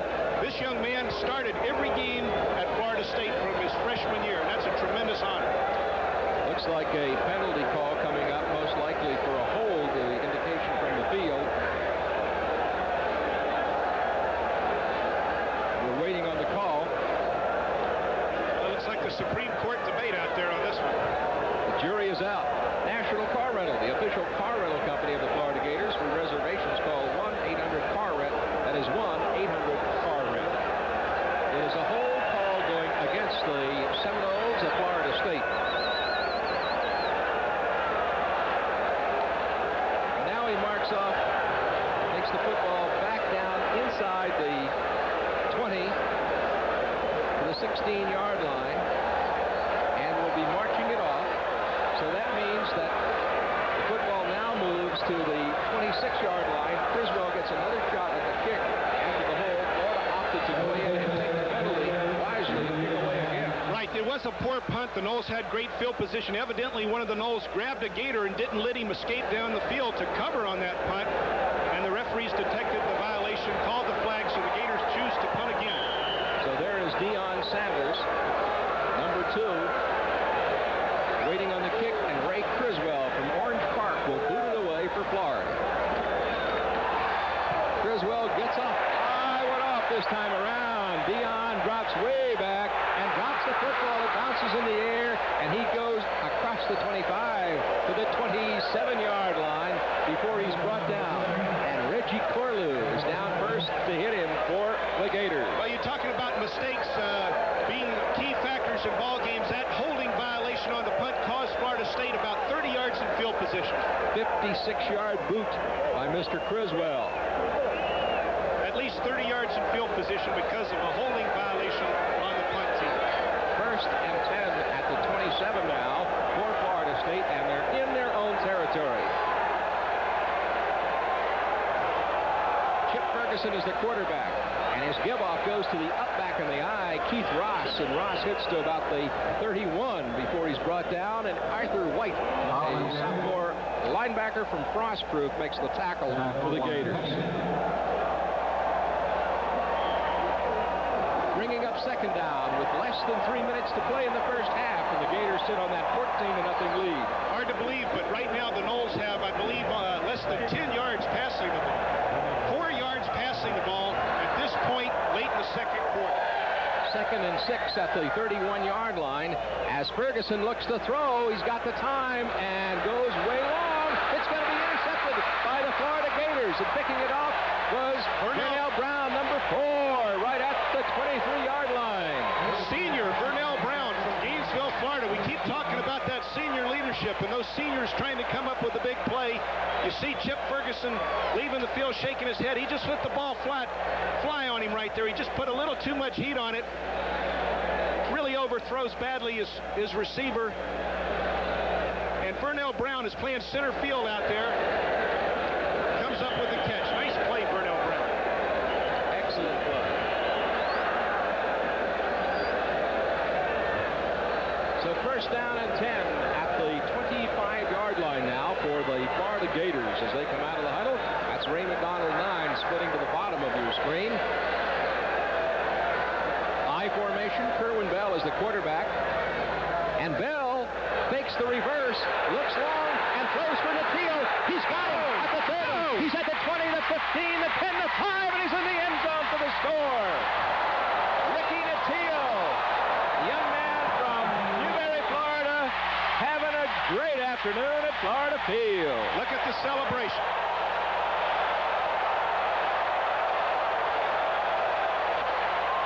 Oh, yes. 20-0. 2:22 to play, first half. All right, they're going to fake the reverse to Ray McDonald. All that fake does is get the secondary to take a peek in the backfield. When they take a peek, Ricky Natil blisters right by him. Warp speed, Ricky Natil. Ricky the Rocket. Dawson with the attempt for the extra point. Criswell the holder. And the kick is good with the score. Florida 21, Seminoles nothing. Introducing Like It Lean Bologna and Wally. And now I shall create the bologna sandwich using the bologna and these hams. New Like It Lean Bologna. Like it lean? Nah, I love it lean. Nothing but the great taste of more lean meat. Because I'm a lean, mean eating machine. New Like It Lean cold cuts from Likes. The great taste of more lean meat. Great sandwich. It makes you angry. Your health insurance goes up when you don't even use it. Then you get nothing but excuses from your insurance company, right? I don't blame you for being mad. It makes me mad. But we're working to make things different at Blue Cross and Blue Shield of Florida. We don't have all the answers. But now we do have some answers that'll hit rising health care and insurance bills before they hit you. We hear you. And we're working on the answers. John David Francis will be the kickoff man for Florida. The Gators have just scored. Ross and Wells will be deep for FSU. As Francis gets ready to move to the football, the Gators with a 21-0 lead. Booted way high, and Francis puts it almost into the seats. I think he's pumped up. I think that Ricky Natil play even pumped up the kickoff man. I'll tell you, the guy's got to be proud this afternoon is Jerry Anderson, because his special teams troops have been doing a great job. One play, 75 yards, 11 seconds. Ricky Natil's bomb from Kerwin Bell. And it was on the money. It was perfectly thrown. Kerwin Bell took one step and delivered that football. What a strike. Look at the passing yards. 171 to 4. Florida, one of the best passing teams in the South, entering this ball game, and they continue to have great success in the air. Chip Ferguson brings his offensive squad out of the huddle, 1st and 10 at the 20 for the Seminoles of Florida State. I formation now as Ferguson gives, and his give off goes to Ross, and Ross is hit right as he gets to the line of scrimmage. Brought down by Alonzo Johnson. Galen Hall, the unflappable Galen Hall. Well, again, we need to mention that the Seminoles coming into this ball game had 900 more yards rushing the football than the Gators did. But this afternoon, they're just not able to put that running attack to work. To this point, anyway, only to this point. 2nd and 11 at the 19-yard line. Split backfield behind Ferguson, who again looks to throw. Flag on the play and whistles on the field. A lot of flags on the play. So Mark Salva, the tackle, made some quick movements before the snap, and the illegal procedure on the nose. You called it. That's the way it's going to go. And right now, let's go to the sideline and John Nugent. Jim, the name of that touchdown play is 52 fake reverse. What Ricky Nattiel does is he fakes like he's going to block, takes off on the post pattern. It's the first time the Gators have used that play all year long, and it comes up for sets. Gentlemen? They're 1-0 on that play then. It's 1,000 so far. Well, that's the kind of play you save for your arch rival. That's the kind of play that gets that guy in the secondary to take that one quick peek into the backfield, and when he does that, it's too late. Ricky Nattiel is gone. 2nd and 15 at the 15. Ferguson under a lot of pressure. Dumps a quick safety valve to Wells, and Wells has run out of bounds on the far sideline before he gets to the 20 to about the 18 by Matthew Miller for the University of Florida. So Miller takes him out on the far side. Now the Gators are putting pressure on up front, and Bobby Bowden calls for the screen. One way to neutralize that pass rush when you're in a long yardage situation is to call the screener drawn. Wells does a nice job fighting along the sidelines. Now it's a more manageable 3rd and 12 for the Noles. Good pursuit on that one, too, by Jeff Roth. 3rd and 12 at the 18-yard line now for the Florida State University Seminoles. The handoff goes to Ross. Ross off the right side, rips it across the 25 to the 26-yard line. A minute and 10 seconds to play in the first half. Gerald Dickens, a junior from Plant City, makes the hit for the Gators. Now the Gators are going to call timeout with 1:12 left in the first half. They want to get a chance to get that football again, Jim Gallagher. We'll be right back with the score 21-0 Florida. Follow the Gators from end zone to end zone with GatorBait, Florida's #1 sports weekly. Each issue is packed with loads of features. That's 38 exciting issues of GatorBait. Plus, as a special bonus, we'll send you a free copy of our football yearbook, a 68-page guide to the Gators. Just send a check or money order for $30 to GatorBait, P.O. Box 14022, Gainesville 32604, or call collect 1-904-372-1215. There was a time when a do-it-yourselfer could lift a ton and knew every trick in the book. Welcome to Scotty's. May I help you? Yes. But when you work 9 to 5, sometimes you need a hand. It's a good feeling to find everything you need in one place and people that can see you through a project from beginning to end. There's a feeling of pride in doing it yourself and a feeling of confidence from Scotty's. The helping hand that saves you money, Scotty's. 4th down on the 26. FSU kicks. Berry boots it high. It will hit down and take a Florida bounce back and be downed at the 40-yard line.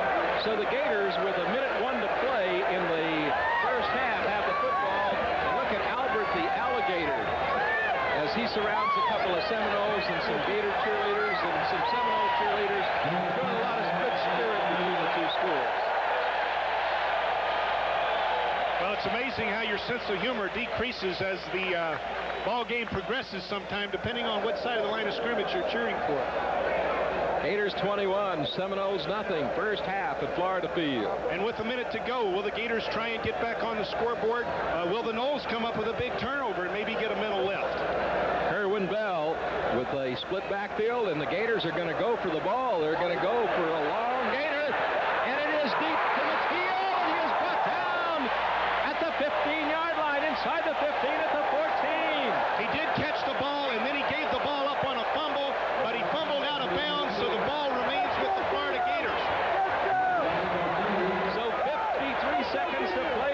half, and the Gators have the football inside the 15-yard line of FSU. Watch the pump fake. Now Ricky Nattil is leaving the sideline. He's sprinting down the sideline. He does make the reception. Now he's going to give the ball up on a fumble. He fumbles out of bounds. The last team to have possession keeps the ball, and the Gators had possession. So it is Florida possession inside the Knoll 15-yard line.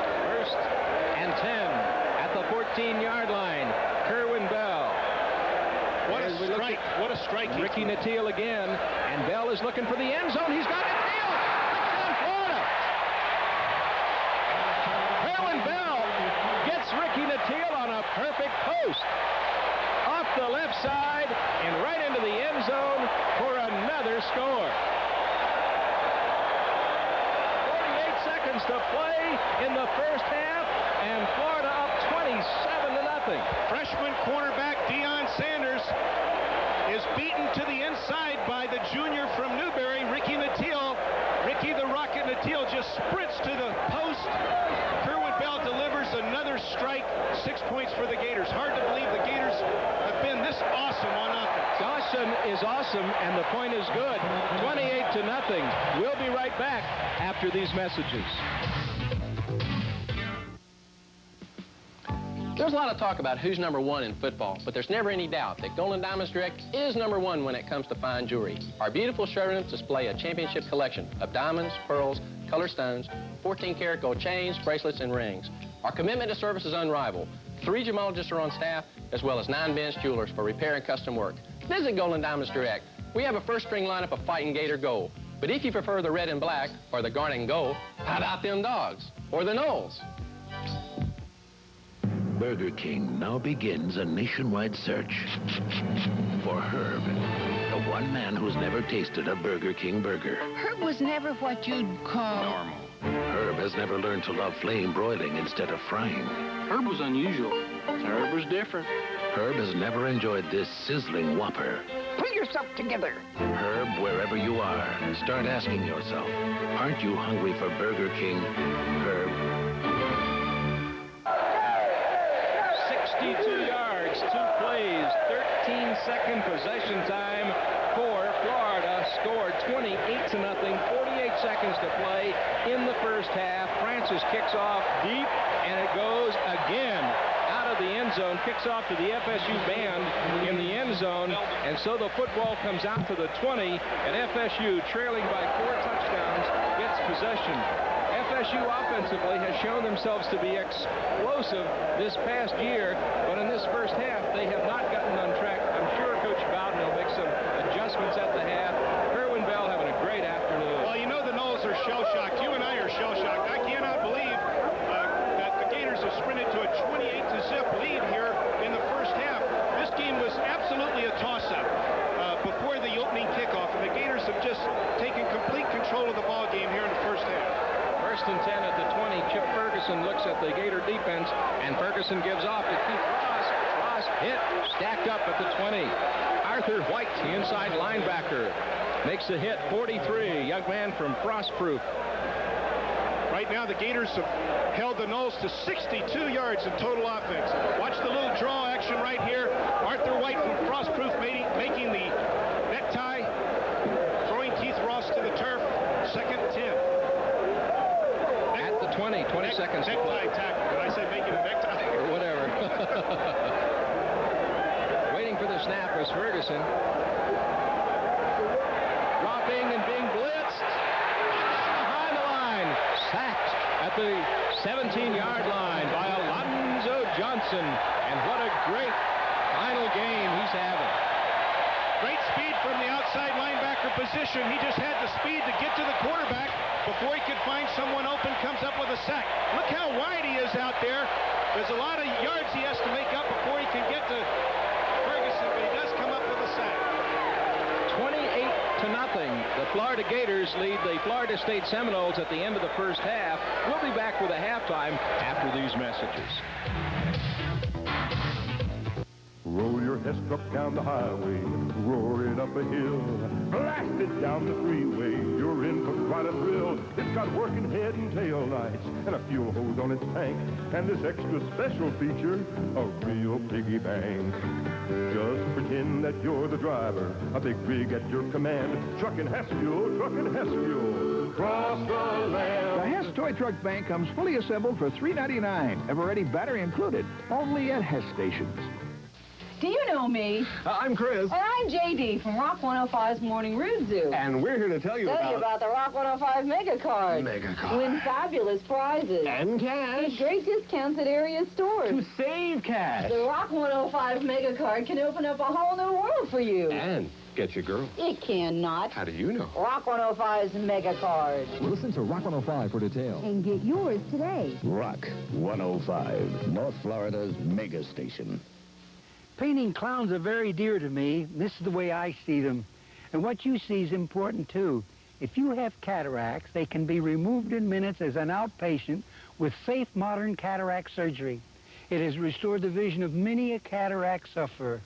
Medicare pays 100%. Give yourself a gift of clear vision. Call Dr. Schnipper. Jacksonville Eye Center, 354-4544. I'll be seeing you, but you take care. Presenting Pick and Save's greatest Christmas appliance sale catalog.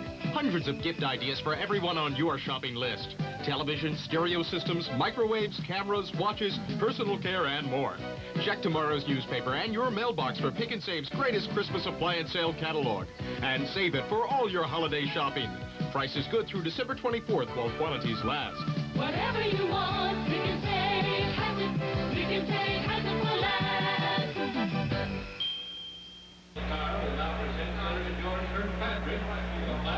We'll be back with more on the Florida Gator Television Network after these messages.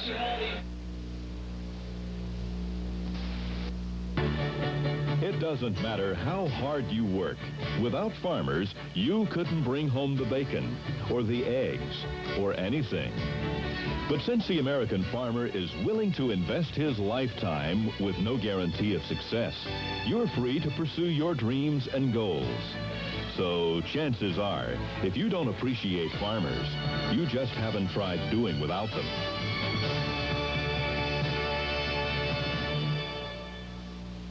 Call this toll-free number to get in on a special half-price offer. The sporting news delivered straight to your mailbox every week at a hefty saving. You'll get the latest lowdown and the hottest showdown. The facts, the quotes, the trends, the drafts, all through the NFL season on to the playoffs and the Super Bowl. Call toll-free 1-800-826-8080. You pay in 3 easy installments of only $4.96 each. Call now, 1-800-826-8080. That's 1-800-826-8080. Trudell's putting her all in this routine. And the judges love her. Smith moves ahead in what appears to be a one-man race. Double play ball. Andrews to Wiley to Davis. When you exercise, you lose potassium, fluids, minerals. Gatorade Thirst Quencher helps put them back fast. That's why the pros drink it. It's Thirst Aid. Gatorade is Thirst Aid for the deep down body thirst. A lot of good ideas would never see the light of day if Atlantic bankers weren't always looking for new ways to help you. Atlantic Bank introduced good ideas like the first personal loans in Florida, pioneered unsecured lines of credit for business, and now Atlantic Bank has the best loan with simple interest and lower rates. Good ideas come from Atlantic bankers because their minds and doors are open. Atlantic Bank, the best bank around. University of Florida Athletic Director Bill Carr.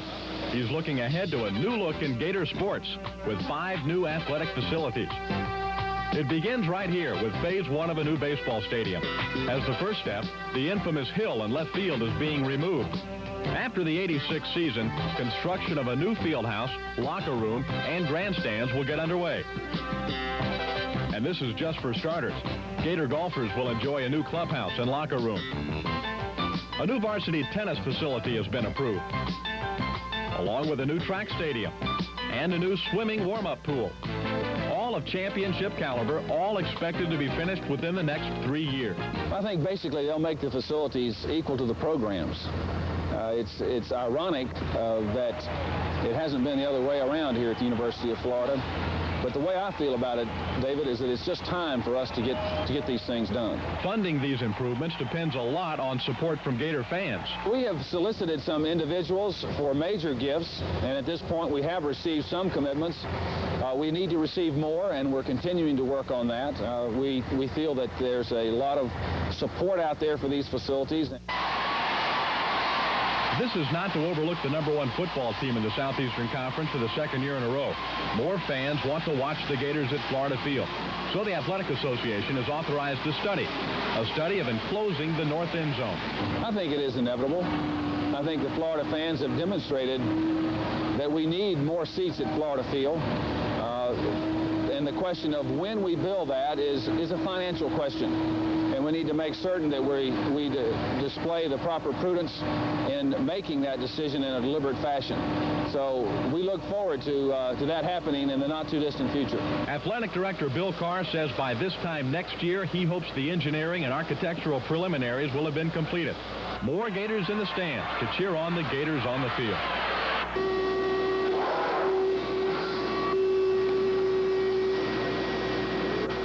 In industrial terms, this can be called the perfect marriage. Robot joined to computer to form an automated assembly line that can be reprogrammed rather than replaced. It's part of the factory of the future, and it's being developed right now at the University of Florida. Of course, with robotic assembly, the whole purpose is to have flexible automation, that you don't change the assembly line physically, that you don't change the equipment that is in the assembly line, but that you reprogram the equipment to adapt itself to a new product. Here at the University of Florida, the new product is a computer, much like the IBM PC. So you have a computer telling a robot how to assemble another computer. One part of our project deals with how to get the robot to put the machine together. Our part really deals with how to design the machine so it can be put together by a robot. That's meant eliminating the tasks that a robot can't handle, such as eliminating these thick bundles of wiring too complicated for even a smart machine. The connections which went from the controller card, the hard disk drive, are now essentially replaced by this card inserted here, which we call a disk drive connector card. Says UF's Dr. Jack Elzinga. It means a new way at looking at product design. Design with a robot in mind. The less complex, the less connections there are, the better it's going to be. The University of Florida engineers say the research points the way toward increased productivity, better quality control, and for consumers, lower prices as the cost of production goes down. We see the work that we're doing now being taken into the field by our sponsor and used as rapidly as we can get it to them. The factory of the future, the automated assembly line. In partnership with IBM, it's now under development at your University of Florida.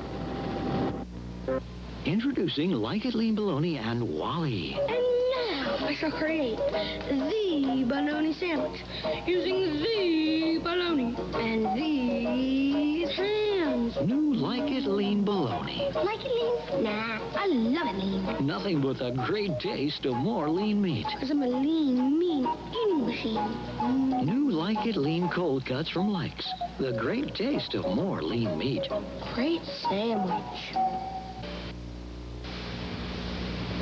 You feel helpless.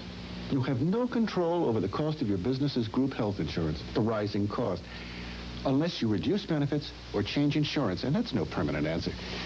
So all of us at Blue Cross and Blue Shield of Florida are working to change that. We don't have all the answers, but we're starting programs that will put you back in control and give you more reasonable health care alternatives. We do hear you, and we're working on the answers. Not long ago, my wife and I decided to buy a second car.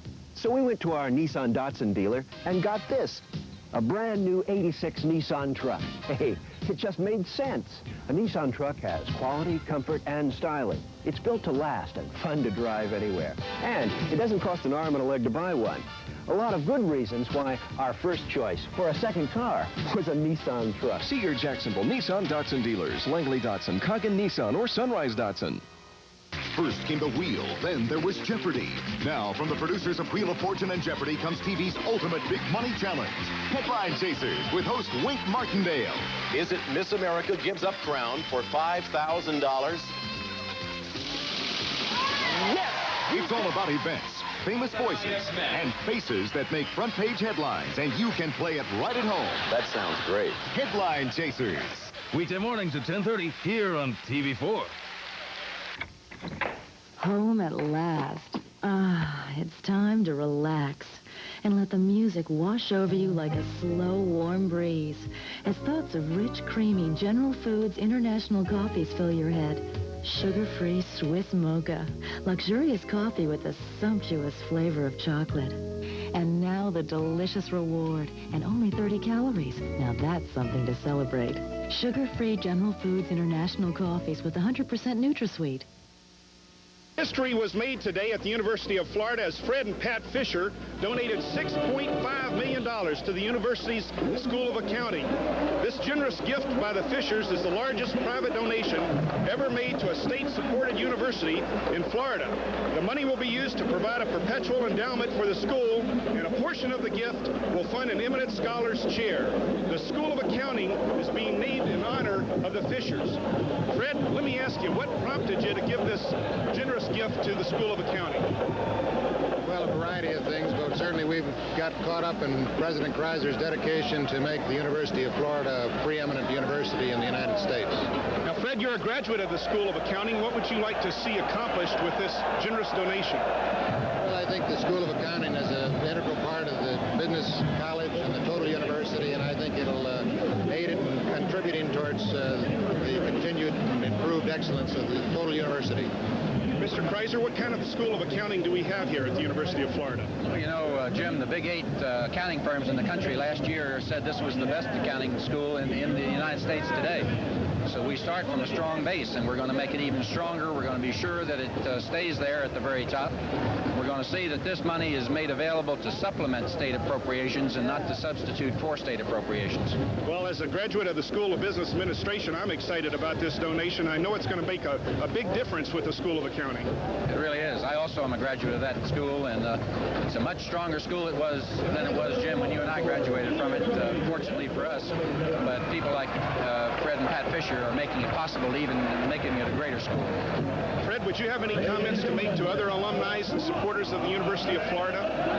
Well, I think while this donation is a substantial one and a big step, I think the important thing is that we all participate and that we've got 150,000 plus alumni and other friends of this university, and I hope to play a role in acquainting them and giving them the same opportunity that we're having. Well, I'm sure you are. If the alumni were as generous as you and Pat, there's many outstanding things we can accomplish here at the University of Florida. Mr. President, I know that you and the Florida State University are hosting a legislative delegation here on campus today. What do you like to see accomplished when you host these legislators? Well, Jim, this is the first annual joint legislative reception given by Florida State University and University of Florida. It's great to have a rivalry on a football field once a year, one day a year. The rest of the year, these two universities have to work together. Florida doesn't have unlimited resources, and we are the two senior graduate institutions in the state, and it's necessary that the two universities work together, not only for the benefit of the universities, but for the benefit of the whole state. Now, obviously, both schools are government-supported, but individuals are welcome with their contributions as well. Well, we'll not have outstanding, excellent universities in this state if we look just to state appropriations. They'll give us the basics, but excellence is only going to come from private support, like the support the Fishers have evidenced here today. Thank you, Mr. President, and thank you to the Fishers for being our guests at halftime today. And we'll be back with more Fighting Gator action in a few moments.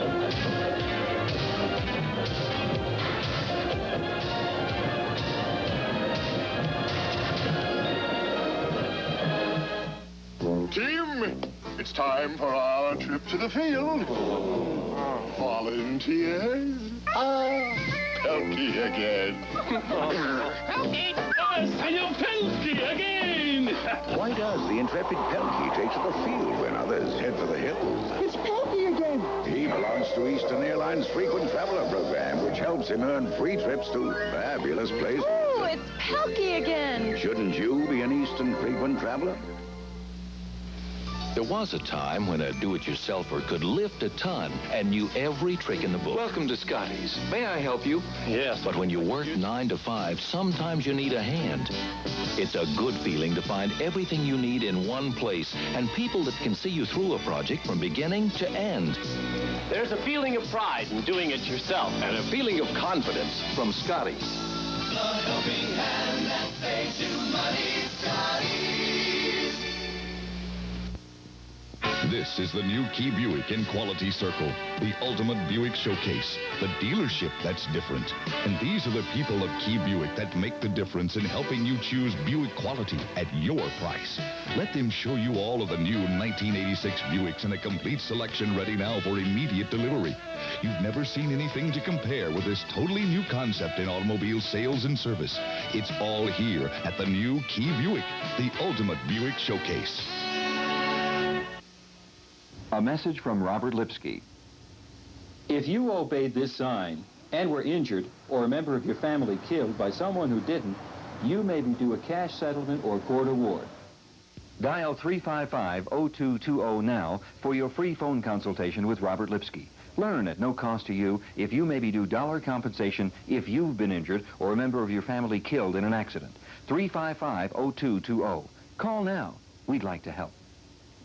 A police car's transmission takes a brutal beating. So when transmissions fail, they've got to be better than fixed. They've got to be rebuilt to perform like new.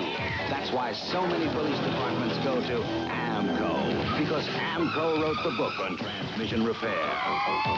Police can't take unnecessary risks. Should you? Go where you know it's better than fixed. It's AMCO. AAMCO. With our music, the winner. Well, the story here is Florida 28 and the Seminoles nothing at the half. And coming into the football game, we talked about the fact that the Seminoles had such a dominant offense, and Florida's offense had not gotten on track for the last couple of games. And in this first half, the Gators have been simply awesome. Shows you what kind of experts you and I are, right? The Gators have 28 points here in the first half. The Noles have none. And Florida State comes into this ball game averaging 35 points a ball game, averaging 415 yards total offense. With our music, the winner. Well, the story here is Florida 28 and the Seminoles nothing at the half. And coming into the football game, we talked about the fact that the Seminoles had such a dominant offense, and Florida's offense had not gotten on track for the last couple of games. And in this first half, the Gators have been simply awesome. Shows you what kind of experts you and I are, right? The Gators have 28 points here in the first half. The Noles have none. And Florida State comes into this ball game averaging 35 points a ball game, averaging 415 yards total offense per game. The Gators hold them to 54 yards total offense. The Gators have 328 in total offense. Just a tremendous domination by the Gator offense, and also the Gator defense. The Gator defense is holding that strong Florida State attack to 54 yards. It's actually hard to believe that this has happened, but the Gators just completely dominated the Noles here in the first half. Possession-wise, too, Florida's had a hold of the football about twice as long as FSU has, and so they have been just the dominant team in the first half. It is well to keep in mind that the Seminoles are explosive offensively, and we'll see what's going to happen in the second half to see if they can make some adjustments at the half. I'm sure Coach Bowden and his staff are working right now with the players and trying to talk about some of the mistakes and the errors that have been made in the first half of play. What we saw mostly, I think, probably more than errors on Florida State's part was just some excellent play by Florida. Yeah, they did have the 3 turnovers, but you got to give the Gators credit. They just jumped on the Noles from the first whistle here in the first half, and we're going to be interested to see how the Noles can circle the wagons and come out here and fight in the second half and get back in this ball game. Well, we'll be back with more, but first we're going to take time out for these messages.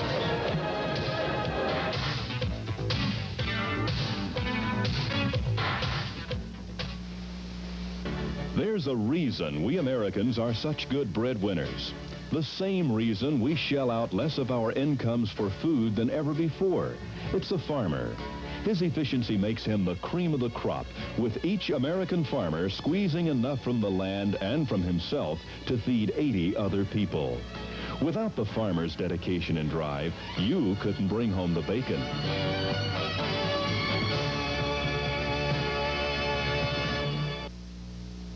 Orange is smart to look for the sweetest, look for the purest, look for the best tasting orange juice around. And now you're smart to look for something new, Florida's seal of approval. Your guarantee that no matter how or where it's packaged, it's juice that meets Florida's standards. And they're higher than those of the federal government. So to be sure the juice you pour has everything you're looking for, look for Florida's new seal of approval. Orange is smart. Follow the Gators with Gatorbait, Florida's #1 sports weekly. To order your subscription, call collect 1-904-372-1215. This is it. Over 350 new trucks in stock and ready to roll at Big Duval Ford. F-250s, F-350s. You can get them with 4-wheel drive, automatic or 5-speed. Plus, we've got vans, too, and all must be sold this week. And profit is no object. Like a new 86 Ranger, just $49.93.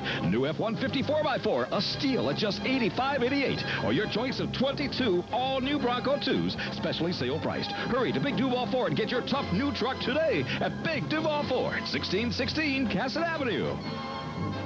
Fill it up with Gulfster? Yep. You know, boys, back in Grandpa's day, full service really meant something. Now, back then, they'd always be sure to clean your windshield. Well, of course, back then, they'd even check on your hood. At Gulf, we haven't forgotten the meaning of full service. Like I said, you can't live in the past. Today is what counts. You gotta move with the times. At Gulf, full service still is. Well, we're back here at Florida Field as we get ready for the second half of play in just a few moments. And the Florida Gators leading the Seminoles of Florida State by a score of 28-0, as you can see when you look at the end zone scoreboard, as the Gators have been just completely dominant here in the first half over the Seminoles of FSU. Sometimes when you get off to a big lead, it's hard to maintain that momentum. And you know the Seminoles aren't in any frame of mind to be quitting or giving up. You don't play for Bobby Bowden with that kind of attitude. And you know they're going to come out here in the second half and try and get back in this ball game immediately. When you're behind 28 points, you got to have something happen in a hurry. We might be interested in checking the quarterback situation. The Noles have played 4 different quarterbacks this year. Perhaps they'll make a change. But obviously it's not a matter of the quarterback being at fault. The Noles just haven't been able to get anything going, and they're looking for a spark. They're looking for a change. But we'll see what adjustments they make when they come out. Here we're looking at Galen Hall. His game plan has been perfect for this afternoon thus far in the first half, sitting on that big 28-0 lead over FSU as we see the Seminoles come out of the tunnel and on to Florida Field as we get ready to begin the second half in just a little bit. Seminoles most likely will elect to receive. It is their choice here in the second half. Elect to receive in the second half because of the fact that they need to get points on the board. And we'd like to tell you that this telecast of Gator football is being seen by fans all over the state of Florida and the United States. No matter where you are, we'd like to hear from you. Send us a card or a letter with a self-addressed stamped envelope, and we'll send you a Gator bumper sticker and a Gator keychain. Comments are also welcome. Send your card or letter to Gator Television Network. Post Office Box 14485, Gainesville, Florida, 32604. And we'd like to thank each and every one of you who have written in to comment on our Gator telecast. It's been just certainly an enjoyable year for us to follow this fine football team, and they've provided us with a lot of thrills and excitement throughout the year. Well, Southeastern Conference football is terrific college football, and we have the privilege of watching every Saturday afternoon from the 50-yard line, getting the replays and such, and our production team does a super job from Channel 20 here in Gainesville. They certainly do. Put some excellent pictures up there for us to talk about. And we've received mail from 27 different states, including Hawaii, and also gotten mail from Japan. So there are a lot of Gator fans around the country and around the world. John David Francis ready to boot the football off as we get ready to start the second half of play. He moves to it and kicks it high. And it's going to go way deep and will be taken by Keith Ross, number 20. And Ross will bring it out to the 20-yard line as the Florida State Seminoles get a shot at the football to begin the second half of play at Florida Field. They're trailing by 28 points as we begin this third quarter. Ferguson is 2 for 8 for 7 yards. He's been intercepted twice. Well, we mentioned the Noles have used 4 different quarterbacks this year, but they're continuing with Chip Ferguson here at the beginning of the third quarter.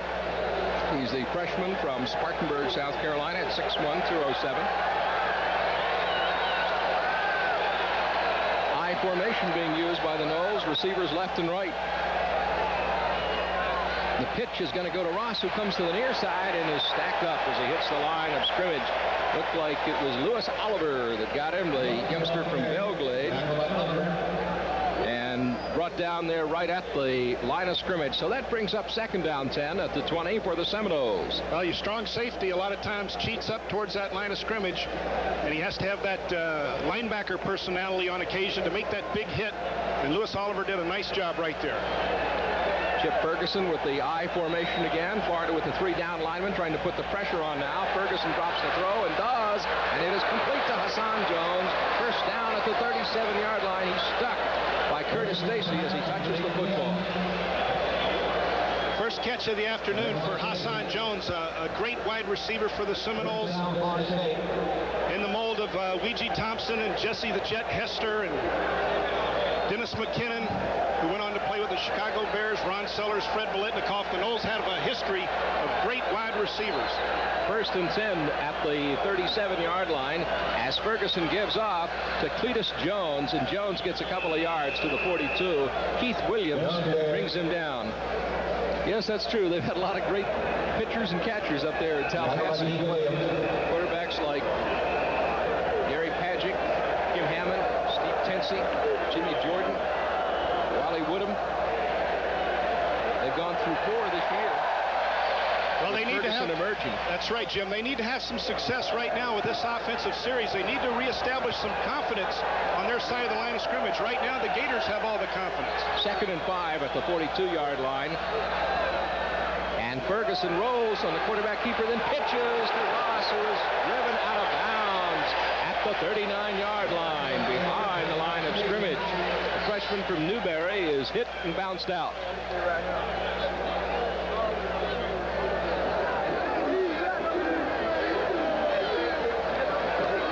So now that brings up third down and 7 on the 40. Well, Jim, it looks like Neil Anderson and Alonzo Johnson are in strong running for my vote as the Mid-State Federal Player of the Game. How about Ricky Nattiel and Kerwin Bell? There's a lot of stars out there this afternoon. Third and 7 at the 40-yard line for FSU. Split backfield as Ferguson drops the throw. He's under some pressure and throws out there in the flat, and it is complete. Bounced out of bounds at the 44 is Victor Floyd, the tailback, coming out of the backfield. Patrick Miller takes him out, and so that is going to bring up the fourth down and call it 3 at the 44, and the Noles will have to kick away. Alonzo Johnson rushing untouched from his linebacker position, putting some pressure on the quarterback, Ferguson. And again, the Noles are forced to punt. You know, they wanted to get something established on their first offensive series, and they just weren't able to come up with any consistency on this particular drive. Ricky Nattiel, 2 touchdowns to his credit this afternoon. Lewis Berry, fine punting average today, right in the 50-yard vicinity as he kicks it up high. And Nattiel calls for the fair catch at the 17-yard line. So the Gators take over the football offensively here in the third quarter. 12:26 to play, and they lead by a score of 28-0 over the Seminoles of Florida State. Lewis Berry really boomed that one.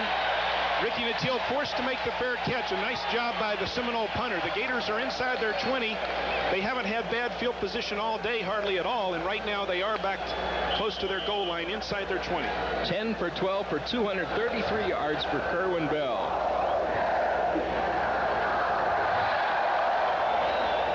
First and 10 at the 17. And the give-off goes to Anderson, turning outside and goes out of bounds at the 22-yard line. Garth Jacks, the outside linebacker, takes him out. Well, we just saw a graphic a moment ago. Kerwin Bell has tied Steve Spurrier for career touchdown passes at 36. And I had the great privilege of playing with Steve Spurrier. And I know it's got to be a lot of fun for a receiver to be playing with Kerwin Bell. It does. Steve Spurrier, one of the great winners of all time in college football. In the first half, 17 tries for Neil Anderson, and as you can see, he's got 83 yards. The give off now goes to John L. Williams, and Williams across the 25 to the 26. We've got a flag on the play. Fred Jones, a strong linebacker, brings him down for FSU. Steve Spurrier, we might mention, has gone on to become one of the outstanding young coaches in professional football. The hold is going to go against the University of Florida, and it will be marched off.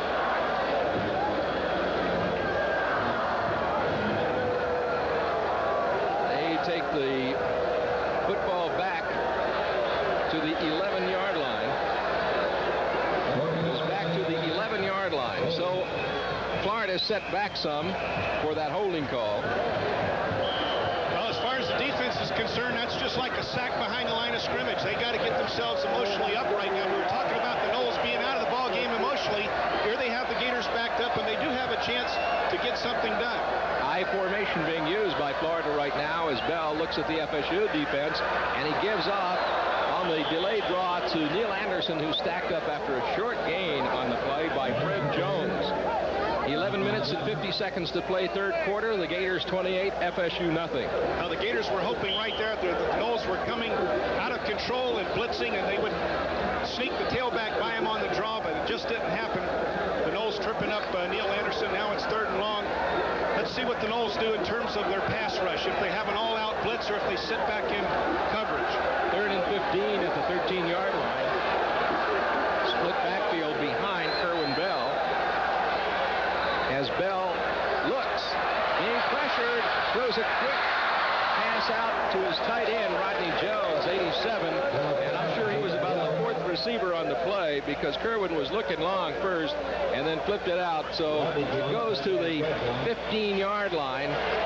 1-yard gain brings up 4th down, and Criswell comes on to kick. Kerwin did a nice job of not giving up the sack right there, dumping the ball off, and even though it didn't accomplish much, they weren't in a losing yardage situation by dumping the ball off to the safety line. Waiting on the snap now is Criswell standing at the goal line. And he gets a nice one off. It's going to be taken down by Sanders at the 42. He's at the 45. He's across the field stripe. That's back at the 40. And he's got some room. And he's at the 20.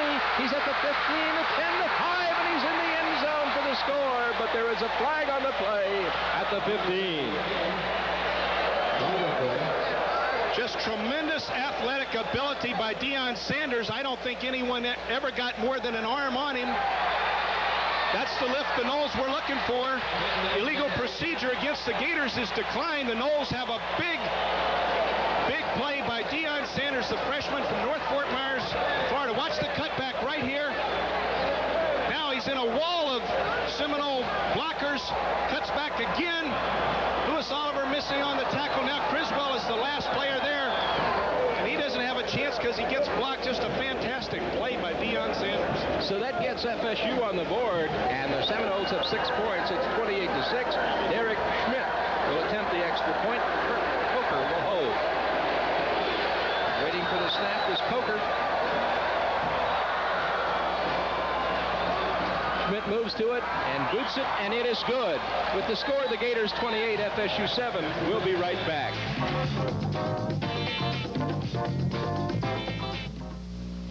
Want mouth-watering goodness? You want Sonny's Real Pit Barbecue. Everything at Sonny's has that great barbecue taste cooked right through, especially the ribs. Sonny's slow cooks tender, juicy ribs to mouth-watering perfection and serves them up with coleslaw, fries, and garlic bread. It's the rib plate. Oh, now that's good eating. Everybody loves to eat at Sonny's, 'cause Sonny's makes it all taste right. Look at this face. I'm going to smile. That's my last smile. Why? My utility bill. It's probably because of the old air conditioner and that old furnace. Don't say old. Want to save some money? Then call your Whirlpool dealer about an energy-saving Whirlpool heat pump that cools and heats efficiently. Hello. See the yellow pages for the authorized Whirlpool heating and cooling dealer nearest you. Thanks to Whirlpool, I can smile again. A 44-yard punt by Criswell. The return 58 yards by Deion Sanders. FSU is on the board. We got a new ball game in Gainesville. The Gators 28, the Noles 7. And that the Noles had a rush on that. They didn't have the return set up. They were going for the block. Deion Sanders was all alone. Once he broke that first wall of coverage that the Gators set down, he was gone, and then he did some dancy doodles. Schmidt kicks off deep, and it will go out of the end zone, and so the Gators will take over the football, 1st and 10 at the 20-yard line. Let's go right now to the sidelines and John Nugent. At halftime, Galen Hall was asked if in that first half that was the best 30 minutes of football his team has ever played. He didn't say yes, but his smile kind of told it all. He gives a lot of credit to the off week for the Gators-inspired play today, and the only thing he's going to ask his club at halftime is just give him 30 more minutes, and they can retire this season as winners. Gentlemen. Thanks, John. 28-7. The Gators lead it. FSU has just scored. They've scored, and they got some respect back. They got some emotion back in the game on their side of the line of scrimmage. 1st and 10 at the 20. Neil Anderson with a carry to the 22-yard line, brought down by Fred Jones for FSU. When you're playing your big rival, you got to have that emotion. You really do have to have it on your side, and the Noles have been lacking that in the first half. They come out. Deion Sanders has given them a reason to get excited again. The Seminole fans are cheering again. Right now is a big series for the Gators and the Noles. Ricky Nattiel splits to the left, 89, now out of your screen. And Frankie Neal, 21, to the top as Kerwin Bell looks, throws out there to Nattiel, and Nattiel's inside across the 30 and to the 33-yard line before he's brought down by FSU's defense, and Paul McGowan brings him down along with Greg Newell. Well, they're just going to take advantage of the cushion that Ricky Nattiel has from the cornerback, Eric Williams, and it's a quick 7 yards for the Gators. 1st and 10 at the 32 now for the Florida Gators. Wickman left, and Neil right receiver-wise for Florida. When you have that great speed that Ricky Nattiel does, a defensive back naturally is going to back off on him once in a while. Look at that, 4 catches, 86 yards. When they do that, you come right back to him on the short routes. So the crowd is really getting into it here at Florida Field this afternoon. The final regular season game of the year for FSU, the final game of the year for the University of Florida.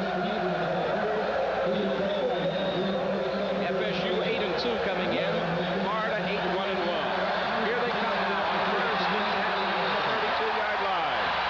I formation. Give off going to Anderson, and Anderson to the 35-yard line before he is brought down by Fred Jones. Well, I sound like a broken record all the time, but I cannot compliment John L. Williams enough. He just is a tremendous blocker. Right there, he enabled his tailback to get at least a couple of yards that weren't there without his block.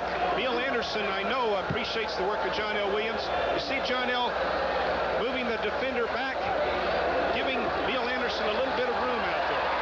20 carries for 92 yards. He's got 1,000 yards this season.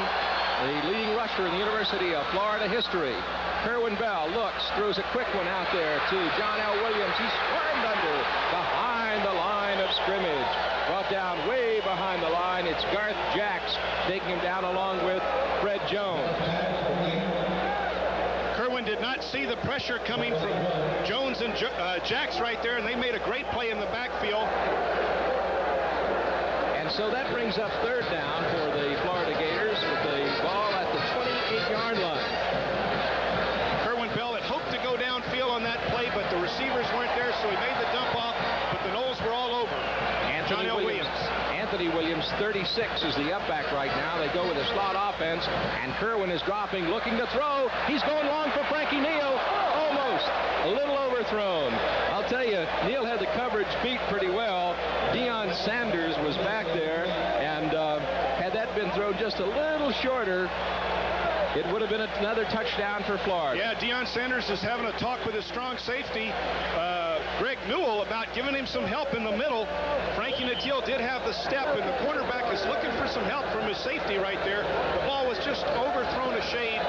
Frankie Neal would have had 6. 4th and 15 at the 28-yard line as Criswell kicks, and he gets off a high one and booms it. And Deion Sanders takes it down at the 18. He's at the 20, and a lot of orange shirts down there. They take him down at the 25. So a short return that time as the Florida special teams comes right down and takes him down. Oh, he is dangerous. And you can tell that if he gets just a bit of an opening, he's going to be gone. Deion Sanders, number 2. He's returned 4 punts for 108 yards and 1 touchdown this year. And he's just learning to play that cornerback position. He's a freshman. Ricky Natil and Frankie Neal are giving him some lessons out there this afternoon, but that young man has tremendous ability. Credit Walter Bird, the snapper, with the tackle on that one. 1st and 10 at the 25-yard line. The I formation now being used by FSU. The pitch is going now to Victor Floyd, trying to turn to the left side, and he is hit as he gets to the line of scrimmage. Florida diagnoses that, and Ron Newton, the junior outside linebacker from Clearwater, makes the tackle for the Gators. Now the Noles like to get the ball to the tailback. They like to get him around the corner, but the linebackers for the Gators are just playing that corner real tough right now, and they're not allowing that Seminole tailback to get outside. 7 minutes and 18 seconds to play in the 3rd quarter. The Gators 28 and the Seminoles 7.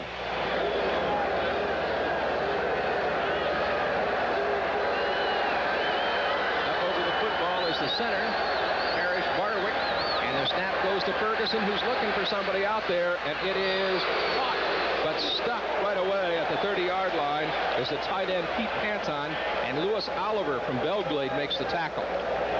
Panton, the tight end from Venice, Florida, makes a nice reception right there. Chip Ferguson had plenty of time to look his receivers over, and the tight end was probably his 2nd selection. 3rd and 5. With the ball on the 30-yard line. For FSU, they're in their own territory. Ferguson 5 for 11 for 32 yards this afternoon. The Gator defense has contained the young man from Spartanburg, South Carolina. Throws out into the flat, and it is complete to the 35-yard line, close to a 1st down to Victor Floyd, the tailback coming out of the background. Win the 1986 Sonny's Fightin' Gator truck. All you have to do is fill out the entry form available at participating Sonny's Real Pit Barbecue locations. No purchase necessary. Contest ends December 1st. The customized orange and blue 86 Ford Ranger could be yours. Victor Floyd almost makes the mistake of not getting enough yardage on his pass route to make that 1st down, but he just got it by about an inch. The Noles picking up a 1st down. Again, getting back to that momentum factor, that confidence factor. Right now, the Seminoles are getting a little bit more confidence with their offensive attack. They're at the 35-yard line. Florida with the 3-down linemen. The linebackers right in the gaps. The give-off is going to go to Victor Floyd. Tries it off the left side. Swarmed under by the right side of the Gator defensive line. First guy there, the right corner man, Jarvis Williams, sophomore from Palatka. Well, you're looking at one of the best defenses in the nation. The Southeastern Conference is one of the strongest football conferences in the country, and the Florida Gators lead that conference in total defense. Let's go to John Nugent for this injury report. Jim, bad news for the Gators. Ricky Knight is out for the remainder of this ball game. A broken right wrist. Lewis Oliver is in there now. Tough way to end the season. Gentlemen? Yes, it is, John, and thank you for that fine report from the sideline. 2nd and 8 at the 37 for FSU. Ferguson looks and goes long over the top looking for Hassan Jones, and he's got a completion at the 20-yard line. A sensational catch by Jones, and Lewis Oliver was the guy that's just gone into the game, and they picked on him. Well, they weren't really picking on Lewis Oliver. He makes the saving play. They run a little fake option, make the pump fake, and then Hassan Jones sprints down the sideline, sees beat Jarvis Williams. Lewis Oliver's coming over to help.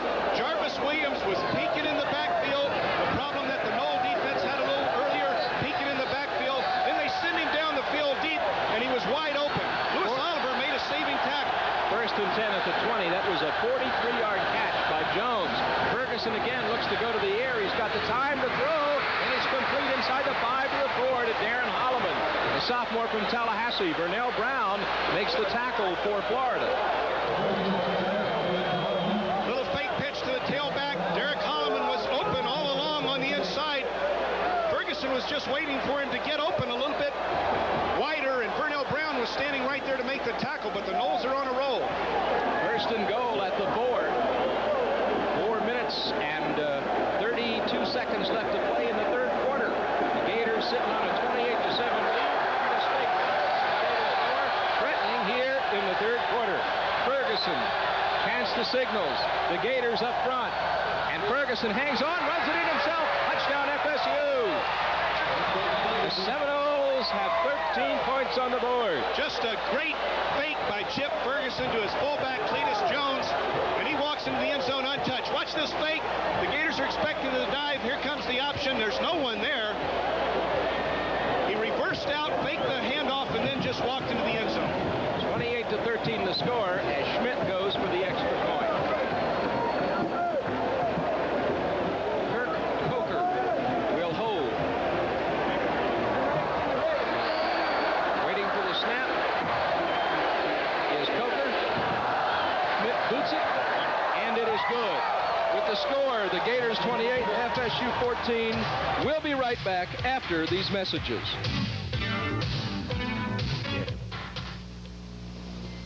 Welcome to the real world of dairy goodness. Experience nutritious, delicious, real dairy delights. Luscious cheese, rich sour cream, smooth milk, tangy yogurt, creamy cottage cheese. All healthy and wholesome, loaded with protein, vitamins, and calcium. Look for the real seal for real dairy flavor. Welcome to the real world. Getting to be number one is tough, and staying number one for 17 years is unbelievable. But Ford Trucks have done it. They've been the number one seller here for 17 straight years. Ford Trucks have outsold Chevy, and they've outsold all the imported trucks put together. Now that tells you something about the quality and dependability built into every Ford truck. And it tells me something about the folks here in Florida and South Georgia. You know how to pick a winner.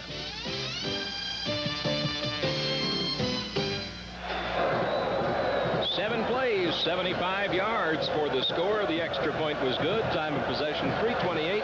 And here's the kickoff by Schmidt, and he booms it out of the end zone. And guess which sideline Old Momentum's on right now? You know he's on that Knowles sideline right now, and that's what Bobby Bowden was preaching at halftime.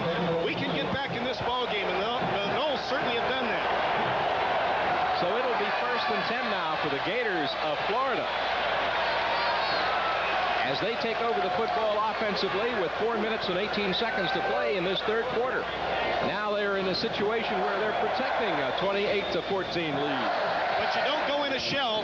Absolutely, you don't go in a shell on offense. You keep doing what got you this lead in the first place.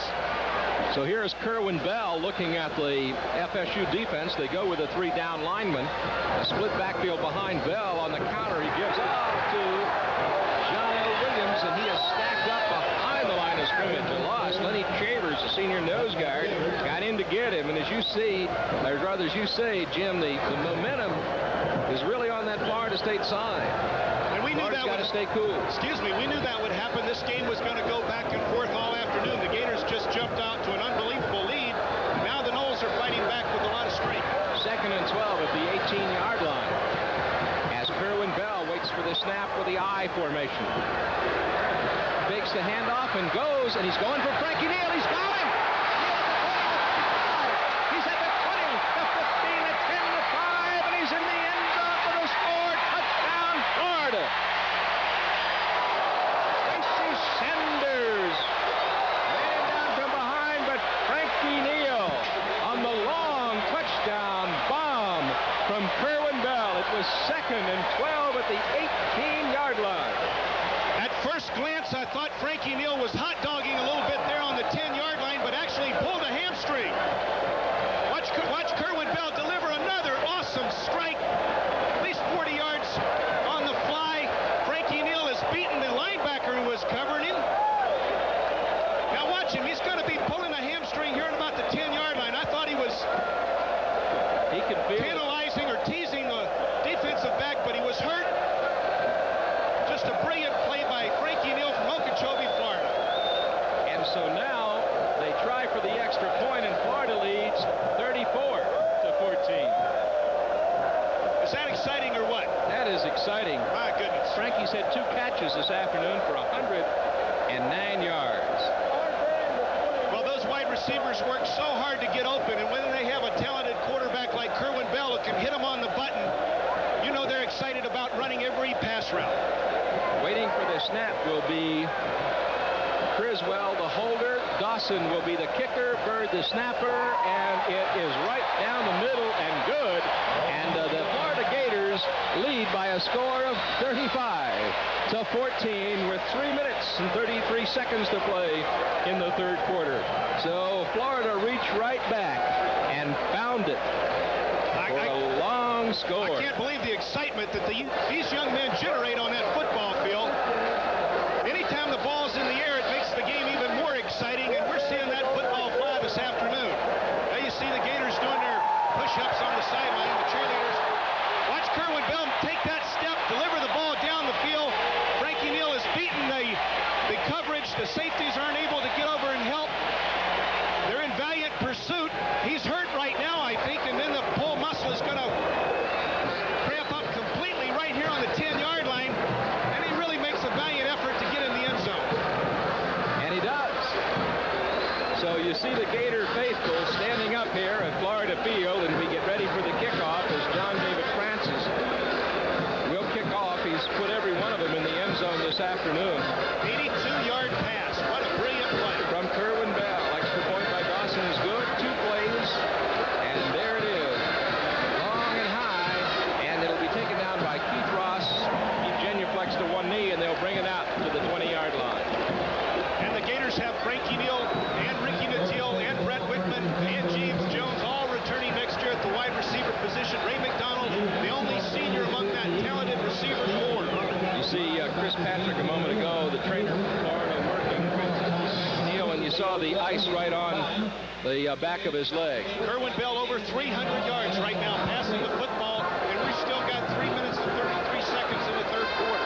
35-14 the score as the Seminoles come out of the huddle. Chip Ferguson will operate at the quarterback spot, number 5, with the I formation passing. As you can see, the Gators completely dominant, and Ferguson is looking to go long, and goes way long, and hit Florida at the 35-yard line by Louis Oliver. Where's momentum right now, Jim Gallagher? You can see where it went just now with that long touchdown, and the defense gets tough, and they intercept. The pass was intended for Philip Bryant. Chip Ferguson has plenty of time. Great protection up front. He's looking deep, but he just gets a little greedy right here, and that's a freshman mistake. You got to realize that kid was playing high school football last year, and he just throws it up for grabs, and Louis Oliver, who's doing a nice job in for Ricky Knight, picks off the interception. So the Gators get the football back on the 36-yard line, 1st and 10, and they've got that 35-14 lead with 3:24 to play in the third quarter. Neil Anderson, 27, makes the move, and the pitch goes to John L. Williams, turns upfield, still on his feet, as he carries close to the 40-yard line before he is brought down by Fred Jones. Late in the fourth quarter, Jim and I will pick the Mid-State Federal Player of the Game. At the end of the season, a scholarship will be awarded to the university in honor of the Mid-State Federal Player of the Year. A lot of guys up for it. Kerwin Bell, Lonzo Johnson, Neil Anderson, Frankie Neal, Ricky Nattiel, 2nd and 7 at the 40-yard line. The give-off goes to the tailback straight up the middle, and that is Neil Anderson as he carries to the 40-yard line, and he is brought down. Bringing him down is Todd Stroud, the senior nose guard from St. Petersburg, and Isaac Williams, senior left tackle from Sanford, Florida. So it'll be 3rd down, 7 for the Florida Gators. With 2 minutes and 15 seconds to play in the third quarter. Ball spotted down at the 39-yard line as Kerwin Bell goes with a slot offense to his left side. The give off on the delayed draw goes to John L. Williams, and he's stacked up real hard. Gerald Nichols, the right tackle, makes the stop on the big senior from Palatka. As we go to the sidelines, John Nugent and this report. Jim, Frankie Frankie Neal's scoring play is called 52Z4. He runs out about 10 yards and is supposed to hook, but instead, because Florida State was playing man-to-man, he flew and Kerwin hit him. Also, Frankie has re-injured his hamstring. We probably won't see him the rest of the afternoon. Gentlemen. Ray Criswell is going to boot for the Florida Gators on 4th down, and it'll be bouncing down inside the 20 and blown dead at the 19-yard line. Sanders was the return man. Criswell really got that up high, and Anthony Williams was the guy down in a hurry to down it for Florida.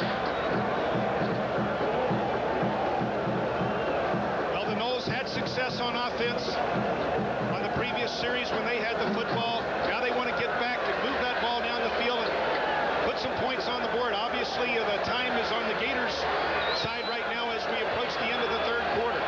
1st and 10 on the 19-yard line. 1:24 to play, third quarter. And here's Chip Ferguson, who's gone all the way at quarterback with the I formation for the Seminoles this afternoon. Ferguson looks to throw and does. He's got his man complete. He is drilled at the 34-yard line. Darren Holloman catches the football, and Lewis Holloman, what a hit he put on Darren Holloman. Lewis Oliver from Belle Glade Central High School. What a just awesome hit right here. The Noles are having some success with this fake pitch to the tailback and hitting the wide receiver coming across. And oh my goodness, that's what you call a kiss on the face mask.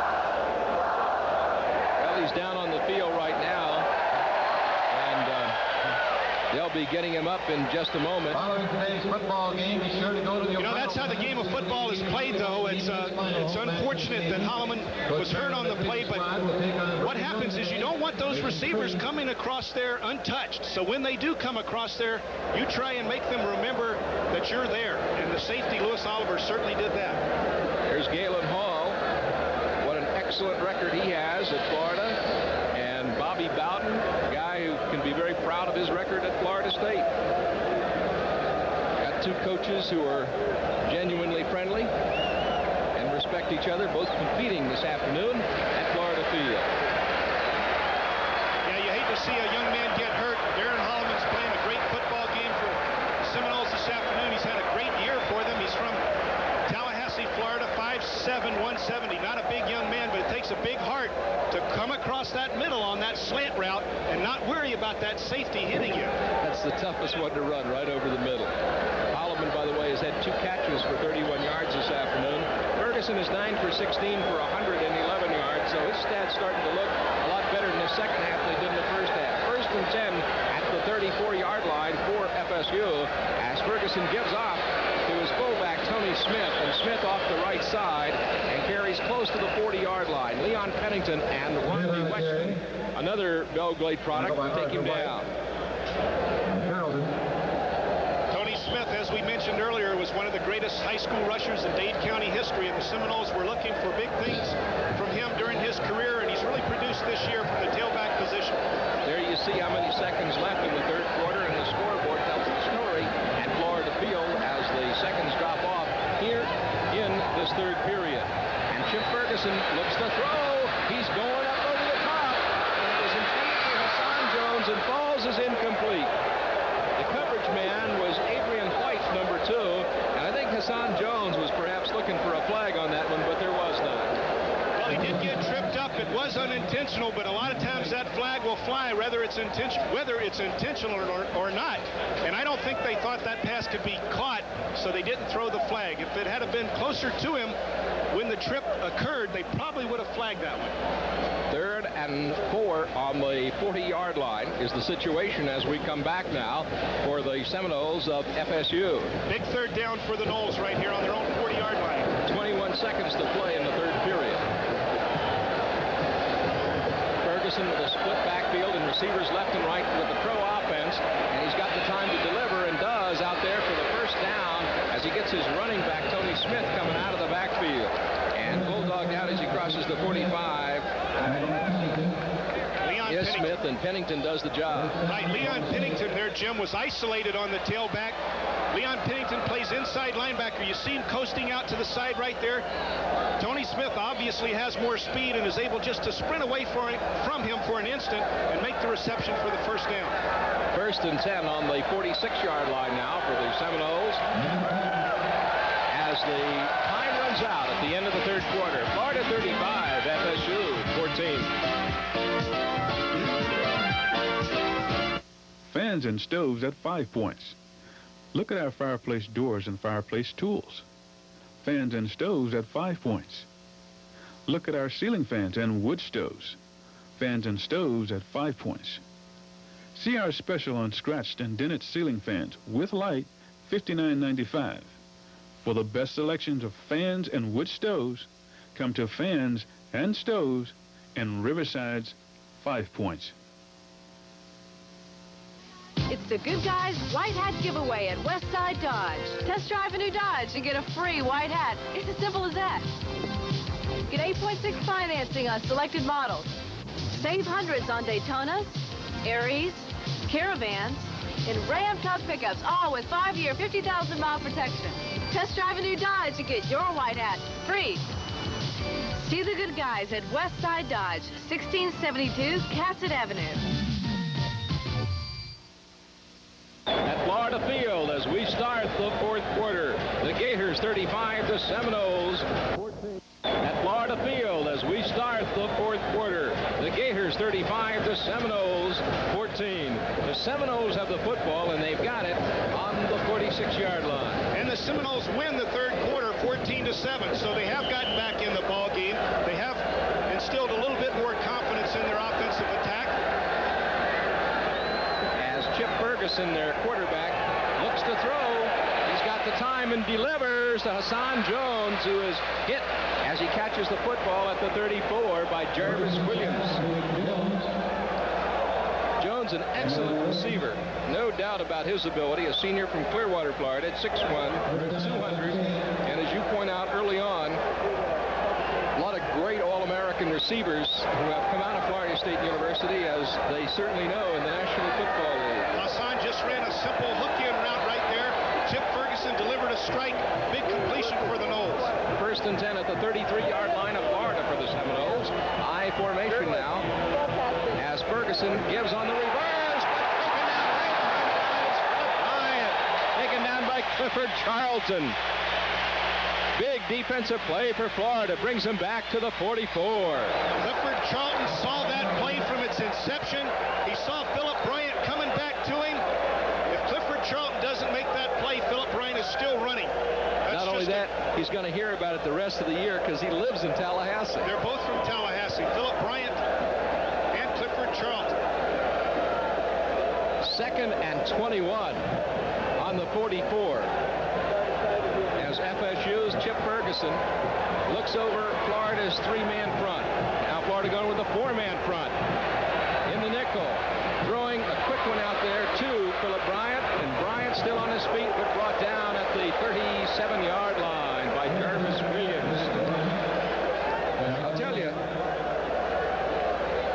the guy's just like, he's just like one of those little Super Balls. He just keeps getting hit and bouncing up. Those receivers have to have a lot of courage. The defensive backs are some mean folks, and I guarantee you they'll take your head off if they get the chance. And that's no fun place to be in that secondary, sprinting across with a football, because you know people are coming at you full blast. 3rd and 14 at the 37-yard line. Split backfield behind Chip Ferguson, the freshman quarterback for FSU. And Ferguson looks to throw, and he's hit as he unloads, and it is almost intercepted by Florida. It was intended for Bryant, and Leon Pennington was the guy that almost made the interception. The pressure, though, was being put on by a couple of big guys up front, and we're talking about Keith Williams, number 66, the junior from Milton, Florida. Keith Williams just continued to press and to push and to press and would not give up, rushing the quarterback and hit Ferguson just at the last minute. The try for 3 points is going to come from the 44-yard line, so it is a 54-yard attempt by Derek Schmidt. Coker waits for the snap. Schmidt's foot is into it, and it is going to be short and off to the side. And so the Gators take over the football. I believe his school record is 54 yards against Miami. He set that record. I don't know if it was this year or last year, but that is his school record, and he just missed that one and wasn't able to get enough foot into it. He's just a sophomore, though. You know they're glad to have him in Tallahassee for the next 2 years. He's done an excellent job for him.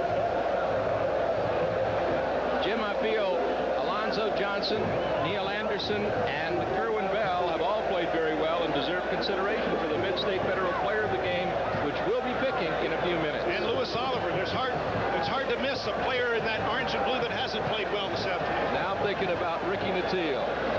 On first down, it is Kerwin Bell giving off as his give-off goes to Neil Anderson, who is stopped after he picks up a tough yard or so by Terry Warren, the outside linebacker from Tallahassee, Florida. Went to Leon High School there. Now the Gators came with one of their favorite offensive plays, that little counter sweep where the tailback takes a counter step to the left, waits for his offensive lineman to pull in front of him.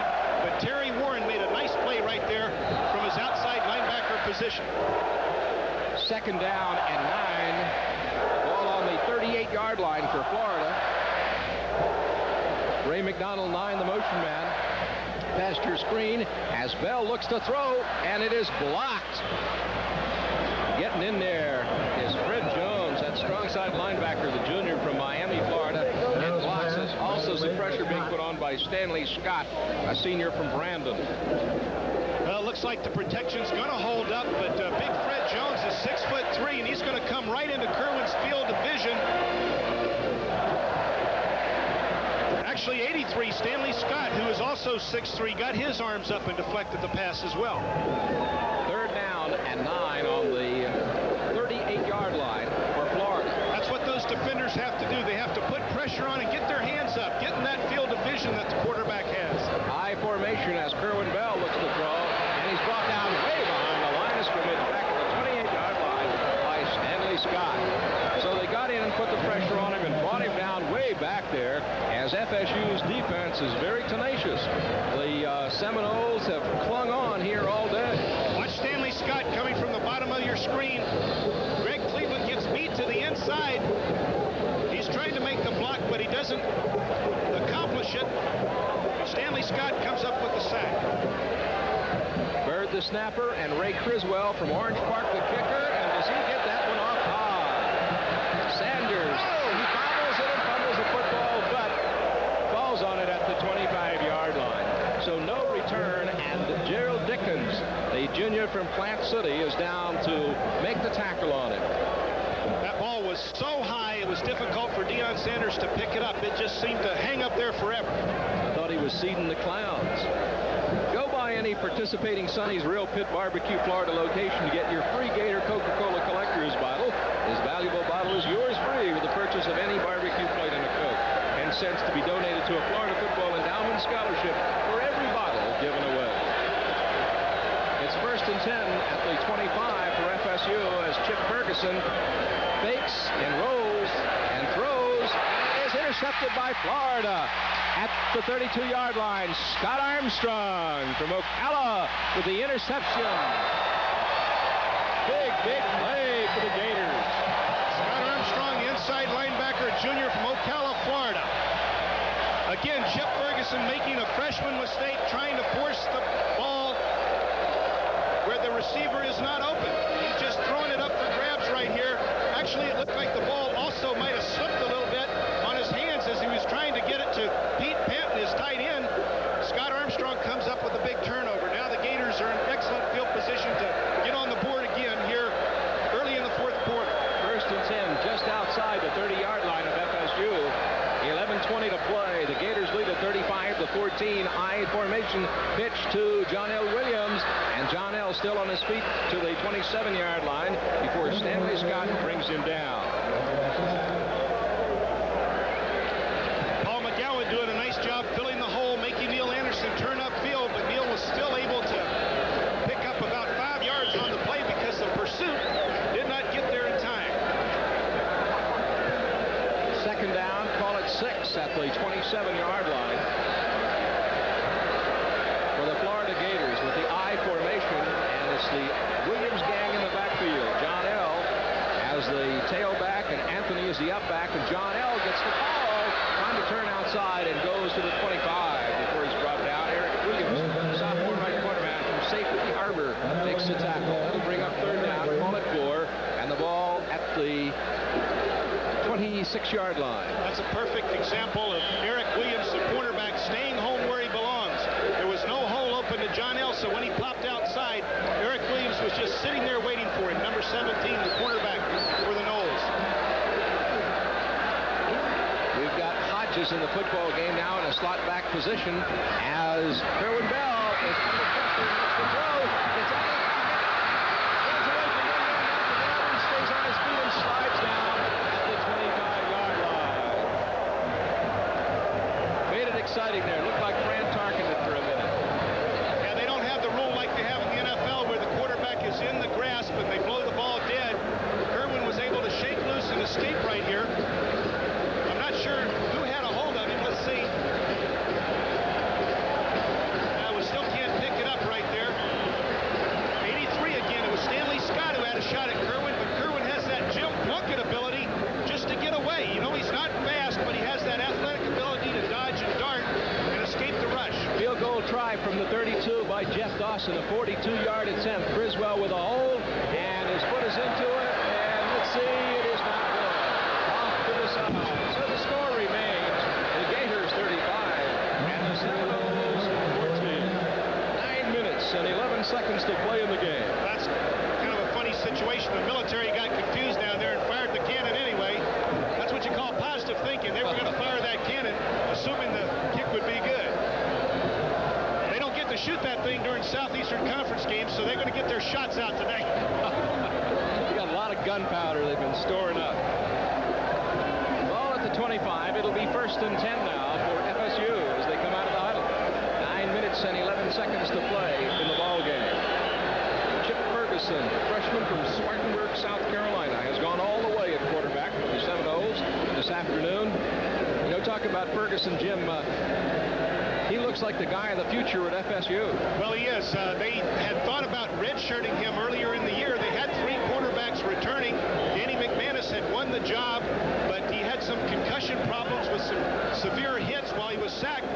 So Jim Ferguson was forced into action, and has done an excellent job for the Noles. He delivers to Hassan Jones. A strike to the 45-yard line and a 1st down. And you're talking about those vicious hits again. Lewis Oliver really 18. delivering a hit to Hassan Jones. Well, Hassan is another guy that you know is going to go real high in the draft this spring. Oh, number 1 draft choice, probably. Watch him catch the football and get hit. Oh, my goodness. So it's 1st down 10 at the 45-yard line for the Seminoles. A split backfield behind Ferguson with receivers left and right. Again, Ferguson drops the throw, and his line gives him good protection out to Hassan Jones. And Hassan Jones brought down at the 36-yard line by Leon Pennington. Oliver slowed him down a little bit, taking a shot at him, but he's no receiver, you know, at 6'1", 200. And he was running a drag route right there, and what happens on a drag route, if the quarterback gets protection, those linebackers have a tendency to keep dropping, and the receiver dragging across is able to get open and catch the football and then use his natural ability to move down the football field. 35-14 is the score. Florida protecting their lead as Chip Ferguson rolls out and throws long for the end zone, and it is incomplete. It was intended for Philip Bryant, number 9, who was running a deep fly pattern. Lewis Oliver was the coverage man, and Ferguson aired that one out. He's got a nice arm. Curtis Stacy also had him step for step from his cornerback position. Again, they were trying to get Curtis Stacy, the cornerback, to take a bite, look in the backfield, and have Philip Bryant slip by him down the sideline. But Curtis Stacy wasn't going to buy the fake and had him covered man for man. There's the story. 8:25 to play. Gators 35, Noles 14. 2nd down, 10 at the 36-yard line. Again, the Noles averaging 35 points coming into this football game, so they do know how to get in the end zone. They've got 14 right now, and they're threatening again.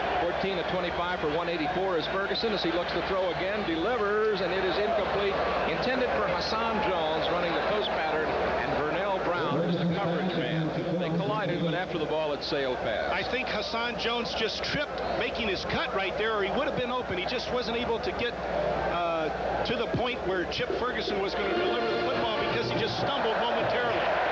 Vince Mid-State Federal Savings and Loan is performance-minded and is proud to recognize outstanding individual performance with Mid-State's Most Valuable Player of the Game Award. Physical fitness, keen mental concentration, and a true spirit to win is what Gator football is all about today and in the future.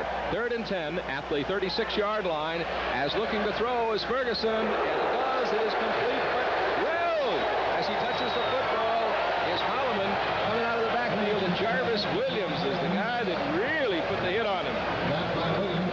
Well, you're talking about football being a violent game. Chip Ferguson gets plenty of protection from his big men up front. Jamie Duke's doing a nice job up front, but watch this hit by Jarvis Williams, number 26. Just a vicious hit from the young cornerback. He's a sophomore from Palatka. 4th down and 7 at the 33-yard line on 4th down. At this point in the ball game, 7:42. Coach Godden's going for it. Got to admire his courage here as Ferguson drops back. Looks, is hit. The ball bounces out of his grasp, but he was in the motion of passing, and so it's recovered also by FSU. But Clifford Charlton came right in there, made a great play for Florida. Clifford Charlton just had the speed to continue to put pressure on the quarterback. Number 75, Tim Hebron, the tackle, is making the block, but Clifford Charlton does a 360 and still winds up in the quarterback's face, making the sack.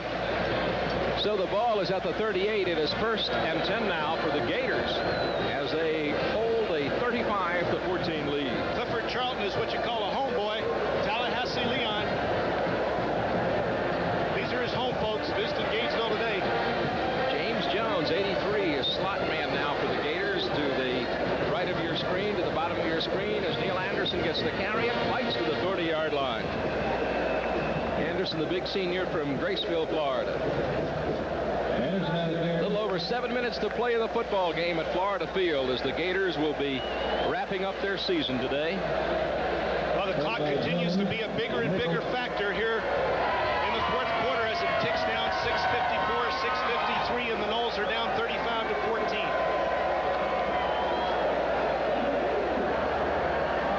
Now waiting for the snap will be Kerwin Bell on 2nd and 8 at the 40-yard line. Pass is incomplete. Intended for Matteo on the left side, and pass is incomplete. Eric Williams was the coverage man. Clock stops with 6:37 to play. Florida Gators are 8-1-1 coming in today, 5-1 in the Southeastern Conference. Teams they have beaten who will be going to bowls include the University of Miami, headed for the Sugar Bowl, a 35-20 win. LSU, a 20-0 win. Tennessee, a 17-10 win. Auburn, a 14-10 win. So a tough schedule played by the Gators, no doubt about that.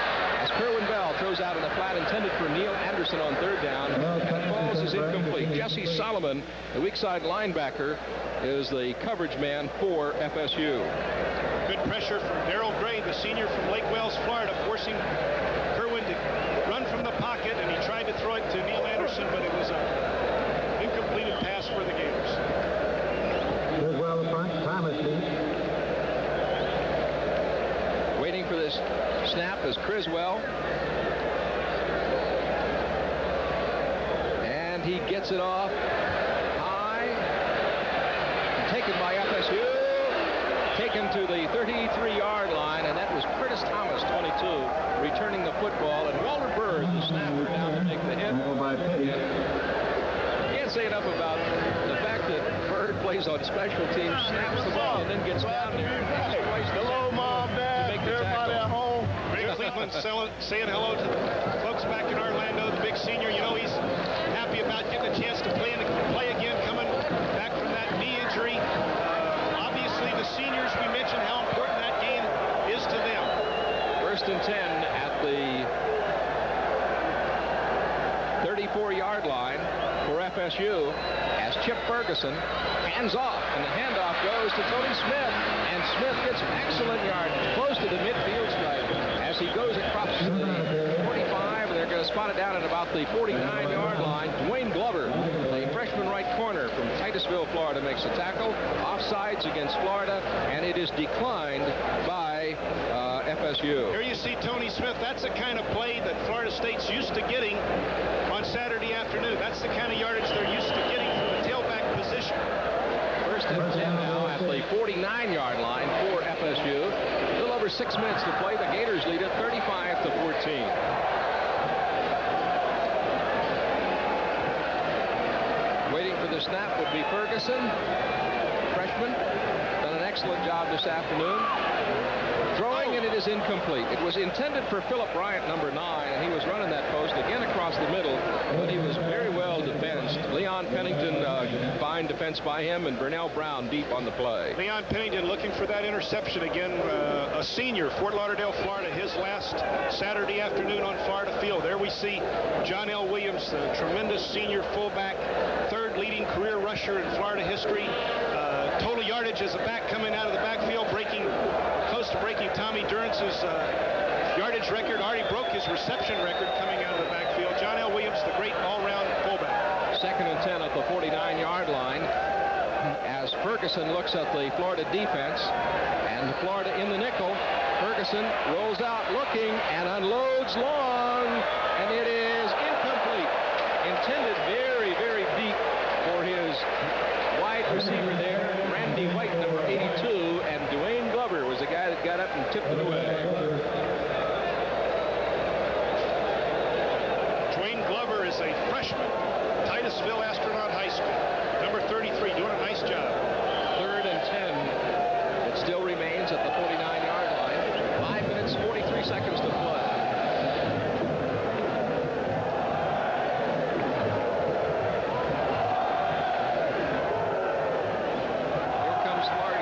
Receivers left and right. They go with the pro eye. Florida with the 4-down lineman again. And dropping, and Ferguson throws way out in the flat, and it is incomplete. It was intended for White, number 82, who was out here in the flat, and it goes as incomplete. Good coverage by the Florida secondary. It's so difficult to pass protect when you're behind and late in the ball game, but the young men for Florida State are doing a nice job giving protection to the quarterback. Alonzo Johnson, Florida's All-American linebacker, another terrific ball game for him here on Florida Field, his last appearance.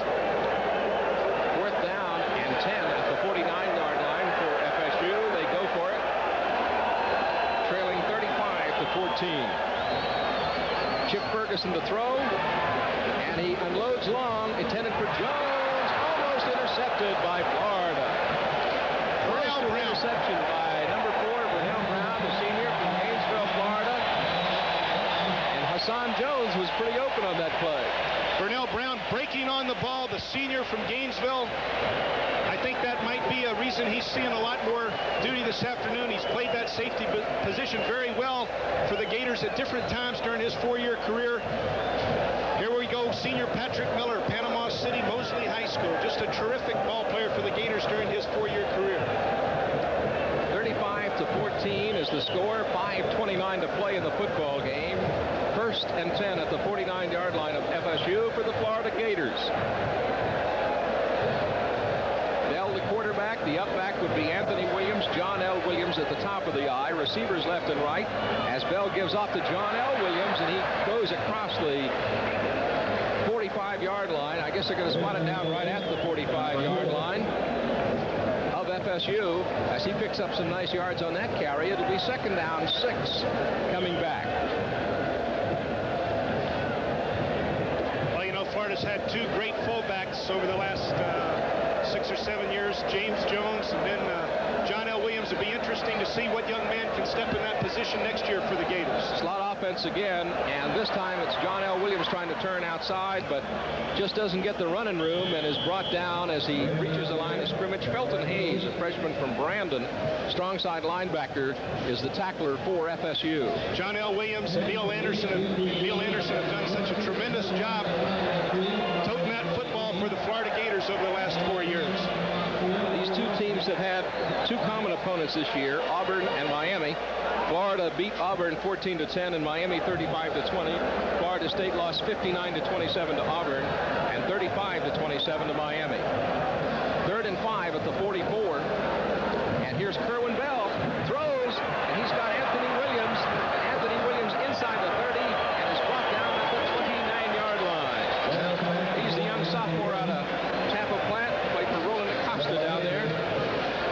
taught him pretty well, didn't he? Well, he's showing you that he wants to be the fullback of the future, as John L. Williams is playing tailback right now. Anthony Williams, 6 foot 217, sophomore, doing a fine job. There's Ray McDonald from Belgrade, down where you live, near Palm Beach there, Jim Gallagher. Yes, he's had an excellent career. His dad has been a fine coach in the area. He's a great track coach.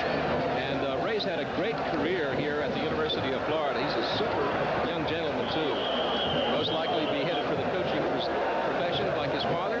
First and 10 at the 29-yard line now for the Florida Gators. And on the carry to the right side, Paul McGowan makes the tackle for FSU. Brett Wickman, a wide receiver at 5'10", 178. He is a senior from Gainesville, but to Oak Hall High School here in town. There he is. Second and 10 at the 29-yard line. Waiting for the snap would be Kerwin Bell. Anthony Williams is the up back. Kerwin Bell rolling out, looks to throw, and does, and it is incomplete. Inside the 10-yard line was the intended receiver, Eric Hodges, and the coverage was by Eric Williams and Greg Newell. Neil Anderson, what a career this guy has had. He and John L. Williams forming to be called Rural Express because they deliver the mail. Do they ever? Most outstanding rusher, yardage-wise, in the history of the University of Florida, and there have been some great backs here. 3rd and 10 at the 29-yard line. As Bell looks, blocked, bobbled around and picked off by Florida, and it is Wayne Williams, 39, who has the football, but there was a flag on the play, and the indication from the field is that FSU's left side tackle or end jumped offside. Yeah, the Noles got a little anxious right there and jumped across the line of scrimmage. The Gators will get another shot at this 3rd down play. 3 minutes to play in the game, and the Gators sit on a 35-14 lead. Like Isaac Williams perhaps getting his hand on the football. The offsides call against FSU advances the football to the 24 for Florida. And here they come.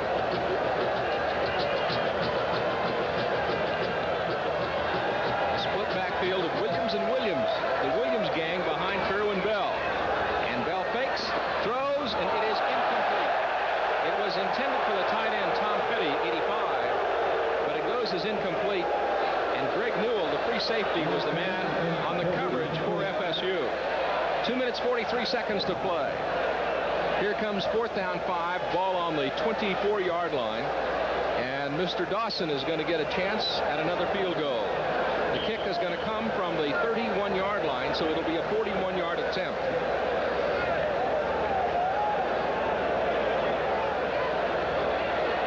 Jeff Dawson grew up in Baltimore, Maryland, lives in Lantana, Florida, and boots the football, and it is good.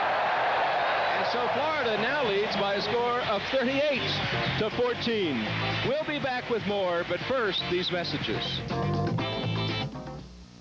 There aren't any turkeys in Shoe City's great after Thanksgiving sale that's going on now. Check this doorbuster. Choose from 2 styles of ladies' canvas casuals, just $5 a pair. Specials on boys' He-Man joggers, ladies' aerobic casuals, and a special group of ladies' dress pumps, a great assortment of current styles. Your choice only $10 a pair. And a 2-pair for $19 sale on a group of men's dress and casual shoes. Come gobble up the savings through this weekend at Shoe City. There's one located conveniently near you. Do you know me? I'm Chris. And I'm J.D. from Rock 105's Morning Rude Zoo. And we're here to tell you about the Rock 105 Mega Card. Mega Card. Win fabulous prizes. And cash. Get great discounts at area stores. To save cash. The Rock 105 Mega Card can open up a whole new world for you. And get your girl. It cannot. How do you know? Rock 105's Mega Card. Listen to Rock 105 for details. And get yours today. Rock 105, North Florida's mega station. 38-14 the score. 2:39 to play. 25 yards, 7 plays. Time of possession 2:50. Jeff Dawson's field goal puts the extra points on the board for the Florida Gators as Francis moves to the and takes it into the end zone. Dropping to one knee in the end zone will be Keith Ross, the freshman returner from Newberry, Florida. Scoring drive, as you can see, there it is. Jeff Dawson's field goal makes it 38, and the Gators lead 38-14.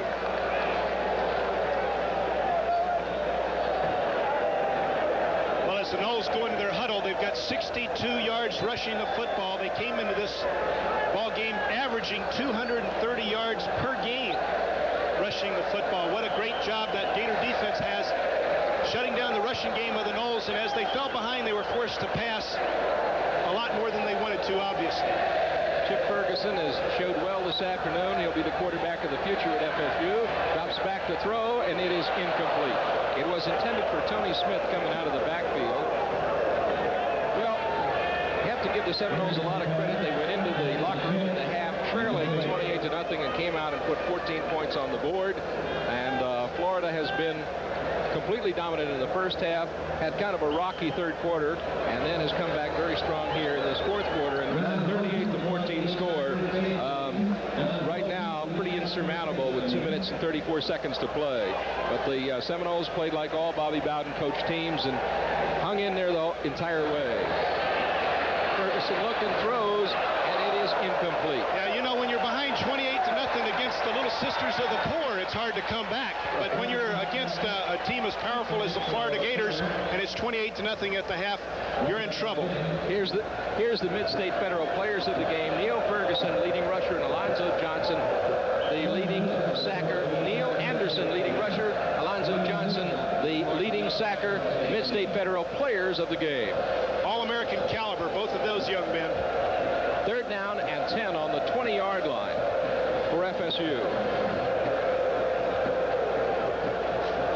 Ferguson's taken every snap this afternoon. He looks, throws out in the flat. He's got a man open, and he's across the 30-yard line. It looks like they picked up the first down. Henry Brown makes the tackle on the receiver, Tony Smith, coming out of the backfield. Now the Gators are dropping back in their prevent defense. They don't want the Noles to pick up the long bomb on them, so Chip Ferguson is forced to deliver the football to his back. Tony Smith, it looks like Tony was injured on that play. Hopefully not severely. They're going to need him in their Gator Bowl effort against Oklahoma State. Well, Florida's beaten a lot of teams this year that are going to bowls. Miami, Tennessee, Auburn, Georgia, and they're 2 minutes and 18 seconds away from the end of the Florida State game. We'll be back with more, but first, these messages.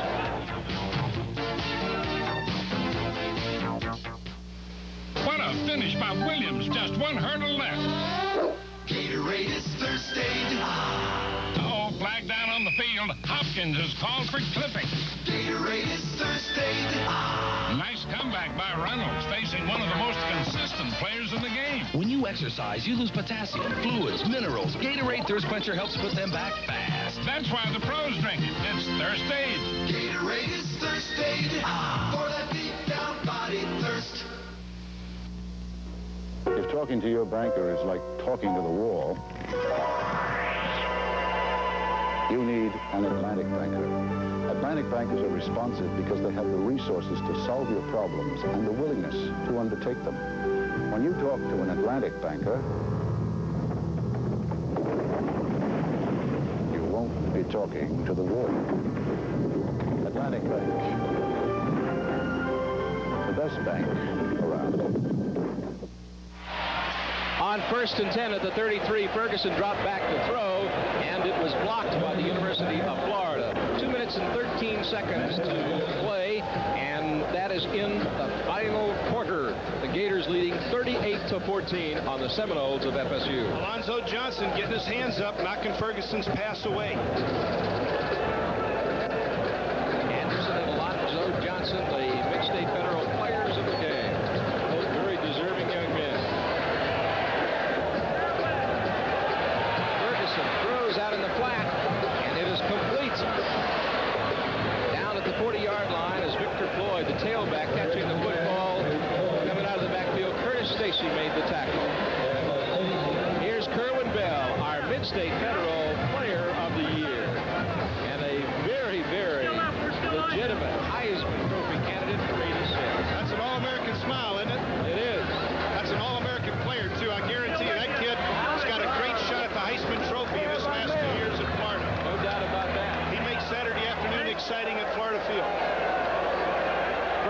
looks to throw, does, completes it, and there's a fumble on the play. Tony Smith, the ball rolls around on the turf, and it is recovered by Florida at the 36-yard line. Making the recovery, Dwayne Glover, number 33. At least he's the guy that's holding up the football. Tony Smith, the tailback, gets hit by Louis Oliver, I believe, and Curtis Stacy makes the shot at the ball. He's not able to come up with it. Glover does get it. So he's a happy guy. 1:23 to play. 1st and 10 at the 37-yard line for Florida. Well, the Gators. Here comes a mass substitution for that offensive powerhouse that was out there this afternoon. And they're getting a standing ovation from the crowd here at Florida Field. A record crowd to watch the Florida State game. What a game those young men played up front. Just a fantastic game. 443 yards total offense. 343 yards passing the football. Saw Jeff Zimmerman a minute ago, selected earlier this week to the Walter Camp All-American team. The give-off now goes to the tailback off the right side and picks up a couple of tough yards, but there is a flag on the play. 1:20 to play in the football game, and there is a call against Florida for illegal procedure, so that's going to set them back. Well, they got a little excited. They're getting a chance to play here in a situation where the second unit doesn't see a lot of action, and they got antsy and jumped off sides. So you're looking at Big Sam Garland. That's our tall drink of water we talk about. There's Leon Pennington from Oakland Park High School, Fort Lauderdale, Florida. What a great job at the inside linebacker position. What a great job Sam Garland did playing offensive tackle today. 1st and 15 at the 32. Carries to the 35 by Joe George, so give him a couple of yards. A little over a minute to play, and Rodney Brewer in at the quarterback position, number 19. Young man from Apopka High School. Well, you can't say enough about the way that everybody in the offensive line has performed this season. Jimmy Davis from Apopka, what a fine job he did at offensive guard. He'll be coming back next year. He'll be stronger, more mature, a lot more experience. These Gators got to be excited about their opportunity in the Southeastern Conference next year. 40 seconds to play in the football game as the seconds just tick away, and Florida will wind up with their second consecutive 9-1-1 regular season record. It's also the 20th game which they've been unbeaten at home. Florida has not suffered a defeat at home since they lost to LSU in 1982, and they'll now go to 27-1-2 at Florida Field since the start of 1981. Senior Curtis Stacy, Bronson High School, doing a nice job all year long at his cornerback position. We'll be right back, but first, these messages. Honey, look at these bills. How are we going to pay them? We don't have the money, and they're ruining our credit. Homeowners, if you need cash, call Florida Mortgage Consultants. We lend money when others don't. And chances are your credit is okay with us. We make fast, confidential home equity loans for debt consolidation or for any purpose. Call Florida Mortgage Consultants today. Serving Florida and people just like you for over a decade. Members FAMB. Yo, Western World celebrating their annual after Thanksgiving sale. Look at these. Men's Levi's just $15.99. Students only $14.99. Boys jeans $13.99 at Western World. Western World's reduced all ladies jeans 25%, and the entire stock of men's, ladies, and children's boots reduced 25%. There's never been a better time to shop at Western World. You tell them at Western World that Cactus Pete sent you. Get the point. Florida's Joe George is carried to the 45-yard line for another first down for Florida. Yeah, he's a senior from Lake City. Joe George, the running back, 5'9", 181. You know, he's glad to get a chance to get on the field in his senior year. There we look at Alonzo Mitz, the big senior tackle from Central High School in Fort Pierce. 9 seconds to play. The win today is the 5th straight over Florida State. 38-14, the Gators in front of FSU. LSU. Well, the Gators win the first half 28-0, an obvious, tremendous advantage. The Seminoles come back and win the second half 14-10. But when you're behind 28-0, you're in a world of hurt. Vernell Brown, we talked about what a great effort he's done this afternoon from his safety position. He's had a fine career here at Florida. And you know that all of his family and friends from Gainesville High School are proud of the career he's had. And he had two brothers play here at Florida as well. Rodney Brewer will take the snap, and he gives it off to George. And George still on his feet as he goes to the 33-yard line. And the ball game is over. The Florida Gators defeat the Florida State Seminoles 38-14 here at Florida Field. Alfonso Williams made the last tackle for Florida State. You can see Galen Hall going up on the shoulders. They're bringing Bobby Bowden across the field to shake hands with him. And Hall is now 17-1-1 as head coach at the University of Florida. So he's just had a great career here as the head football coach for the Florida Gators. And the Gators, with their 9-1-1 overall record, ties the 69 and 84 teams for the all-time best 11-game record in school history. And that also ties the 9-1-1 regular season ledger, a mark that ties the 84 team for the all-time best regular season record in history at the University of Florida. 5 straight wins over Florida State University, another win for Galen Hall, and a great way to end up the afternoon beating a team that is headed for the Gator Bowl. Yeah, you see a lot of exchange of handshakes and high fives on the field. Bobby Bowden, a real gentleman of college football. Galen Hall is the same kind of person, just a good man. And you know, both schools have terrific programs, and obviously the Seminoles are disappointed. Leon Pennington, a senior, is so excited. Gerald Dickens there with him. It's a tremendous emotional rivalry, and the Gators came out on the winning side of the ledger this afternoon. 38-14, the final score this afternoon. We'd like to thank our spotters, Dick Craco and Robert Slott, for all of their help throughout this past season, and all of the people that pitched in and helped us on the broadcast. Thank all the crew at Channel 20 for providing a lot of nice pictures for Jim and I to talk about. Ray Criswell, the punter, a senior from Orange Park, Florida. And there will be a lot of these young men who will be going on to careers in professional football. Just a minute ago, you saw number 38, Jay Baker. He's a fifth-year senior, a walk-on from Lake Worth High School, who's hung in there all these 5 years and gotten to play some along the way. And, you know, for these seniors, it is an emotional moment.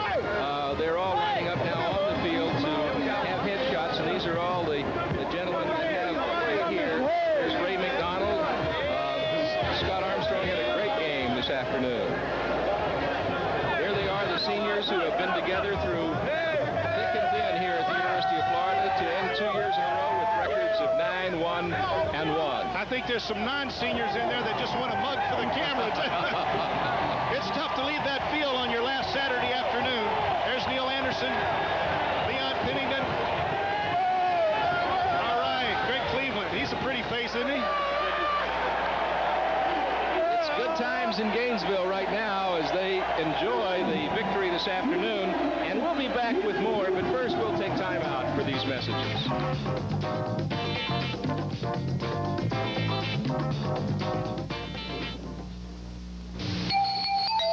Isn't that Florida orange juice? Orange is smart for drinking orange juice.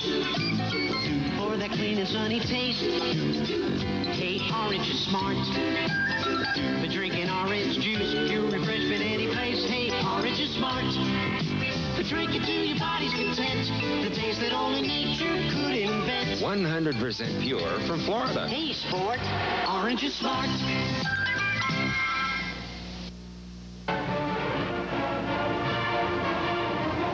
Winning doesn't just happen. It takes a lot of effort from players, coaches, and fans. And that's what Gator Boosters is all about. With a minimum contribution of only $25, you can support Gator Athletics by joining Gator Boosters. Contributions help pay for scholarships and facility improvements in all sports. Join the team behind the teams. Join Gator Boosters.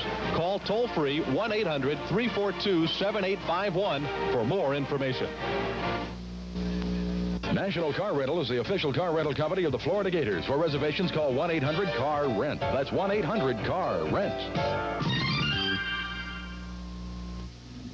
It's a showdown. Lakeshore Radiator buys only by the truckload and dares competition to duel low prices and large inventory. Shoot down top prices for 40 record radiators. Call, compare, save on brand new complete radiators. Lakeshore Radiator, one of the South's largest radiator and air parts distributors, helps you or your business profit by having the right American or import radiator at the right price. We're on target again as a major mass merchandiser for AC Delco Auto Air Parts. Back down high prices. Lakeshore Radiator, Park and Cassett, Jacksonville. Do you know me? I'm Chris. And I'm J.D. from Rock 105's Morning Rude Zoo. And we're here to tell you about the Rock 105 Mega Card. Mega Card. Win fabulous prizes. And cash. Get great discounts at area stores. To save cash. The Rock 105 Mega Card can open up a whole new world for you. And get your girl. It cannot. How do you know? Rock 105's Mega Card. Listen to Rock 105 for details. And get yours today. Rock 105, North Florida's mega station. They're still enjoying it down there on Florida Field. The seniors, as you say, maybe some non-seniors have popped in there too to have fun at the party. You saw Neil Anderson just a moment ago. He's capped a great career with 2 touchdowns this afternoon against Florida State. He's had just a great time. Now he's being a cheerleader. Every ball player always wishes he could be a cheerleader, I guarantee you, because you don't get a chance to enjoy it that often. There's so much pressure on you, and you work so hard at practice, you don't really get a chance to really enjoy it that much. And these young men really want to enjoy their last Saturday afternoon on Florida Field. A big victory over arch-rival Florida State. Well, the 5th victory in a row over the Florida State University Seminoles, and a good Seminole team coming in here, too, with an outstanding offense and fine defense, headed for the Gator Bowl. And the final score, the Gators 38 and FSU 14 today. So it's been a great season for the University of Florida, winding up with that 9-1-1 record. They're just awesome here at Florida Field, and best record in the Southeastern Conference at 5-1. Second year in a row, the Gators win 5 games in the Southeastern Conference. Best record in the conference for the second year in a row. You're looking at 478 yards total offense for the Gators, holding that strong Seminole team to 292 yards and 14 points, a team that had been averaging well over 35 points per game. Held them to 14 points this afternoon. Just a great all-round team victory by the Florida Gators. Well, a great tribute, too, to Galen Hall and his coaching staff for the job they've done this year. And this guy here, Bill Carr, the athletic director, you know he's happy. He's got one of the top 4 athletic programs in the country, and he's capped off another great year. A lot of great sellout crowds, too, here at Florida Field, and swinging into basketball season with hopes for an excellent year under Coach Norm Sloan. Right, they had a big game against the Seminoles last night. The Gators coming out with a big victory in that one as well. Right, Richard Giannini, our executive producer, and our producer Todd Rainsberger have worked so hard with us, as Phil Welton has, our director, and all of the staff and crew at Channel 20. And for Jim Yarborough, this is Jim Gallagher, and I'd just like to thank each and every person connected with the broadcast for making our job a lot easier up here in the booth, and thank the sports information director, Norman Carlson, and his staff, John Humanick and Chris Cameron and the others at the University of Florida. They certainly have provided all the information that we needed, and it's just been a great season for us. I think probably one of the things that I never realized was how difficult the schedule was until I broadcasted, with so many rivals and so many tough teams to have to play, like Auburn and Georgia and Miami and Florida State and Tennessee, and it's just a great and very tough schedule. Well, it's been a privilege for me to be part of this production, Jim Gallagher, and to work with you. I look forward to next season. You can't beat college football. It's a tremendous way for excitement on Saturday afternoon, and we appreciate the professional production staff that we have here at Channel 20 for doing a super job for us, and we look forward to seeing all the Gator fans here at Florida Field and away games as well next year. Well, thanks very much, Jim Yarborough, and for all the staff, I'm Jim Gallagher. Thanks for being with us during all these Gator broadcasts this past year of 1985. Be sure to be with us once again in 1986. And thanks again from Florida Field. The final again, the Florida Gators 38 and FSU 14.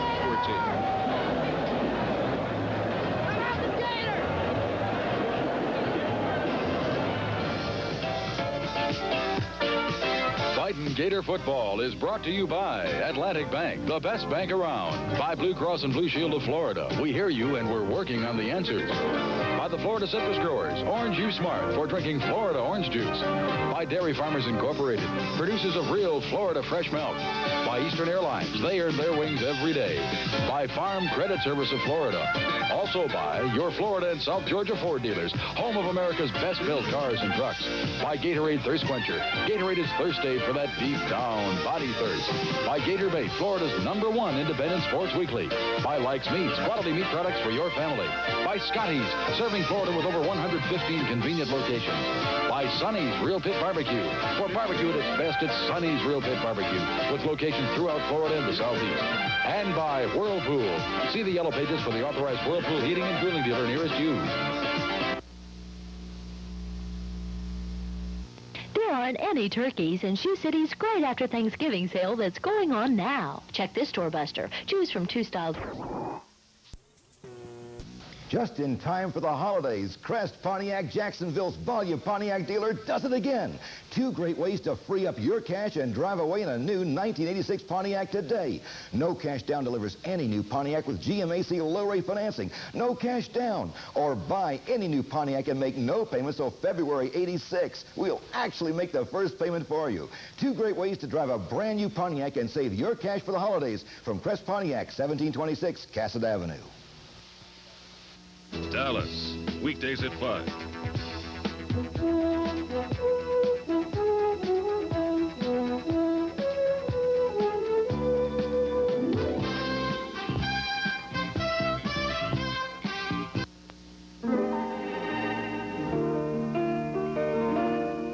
This is WJXT Channel 4, Jacksonville, Florida.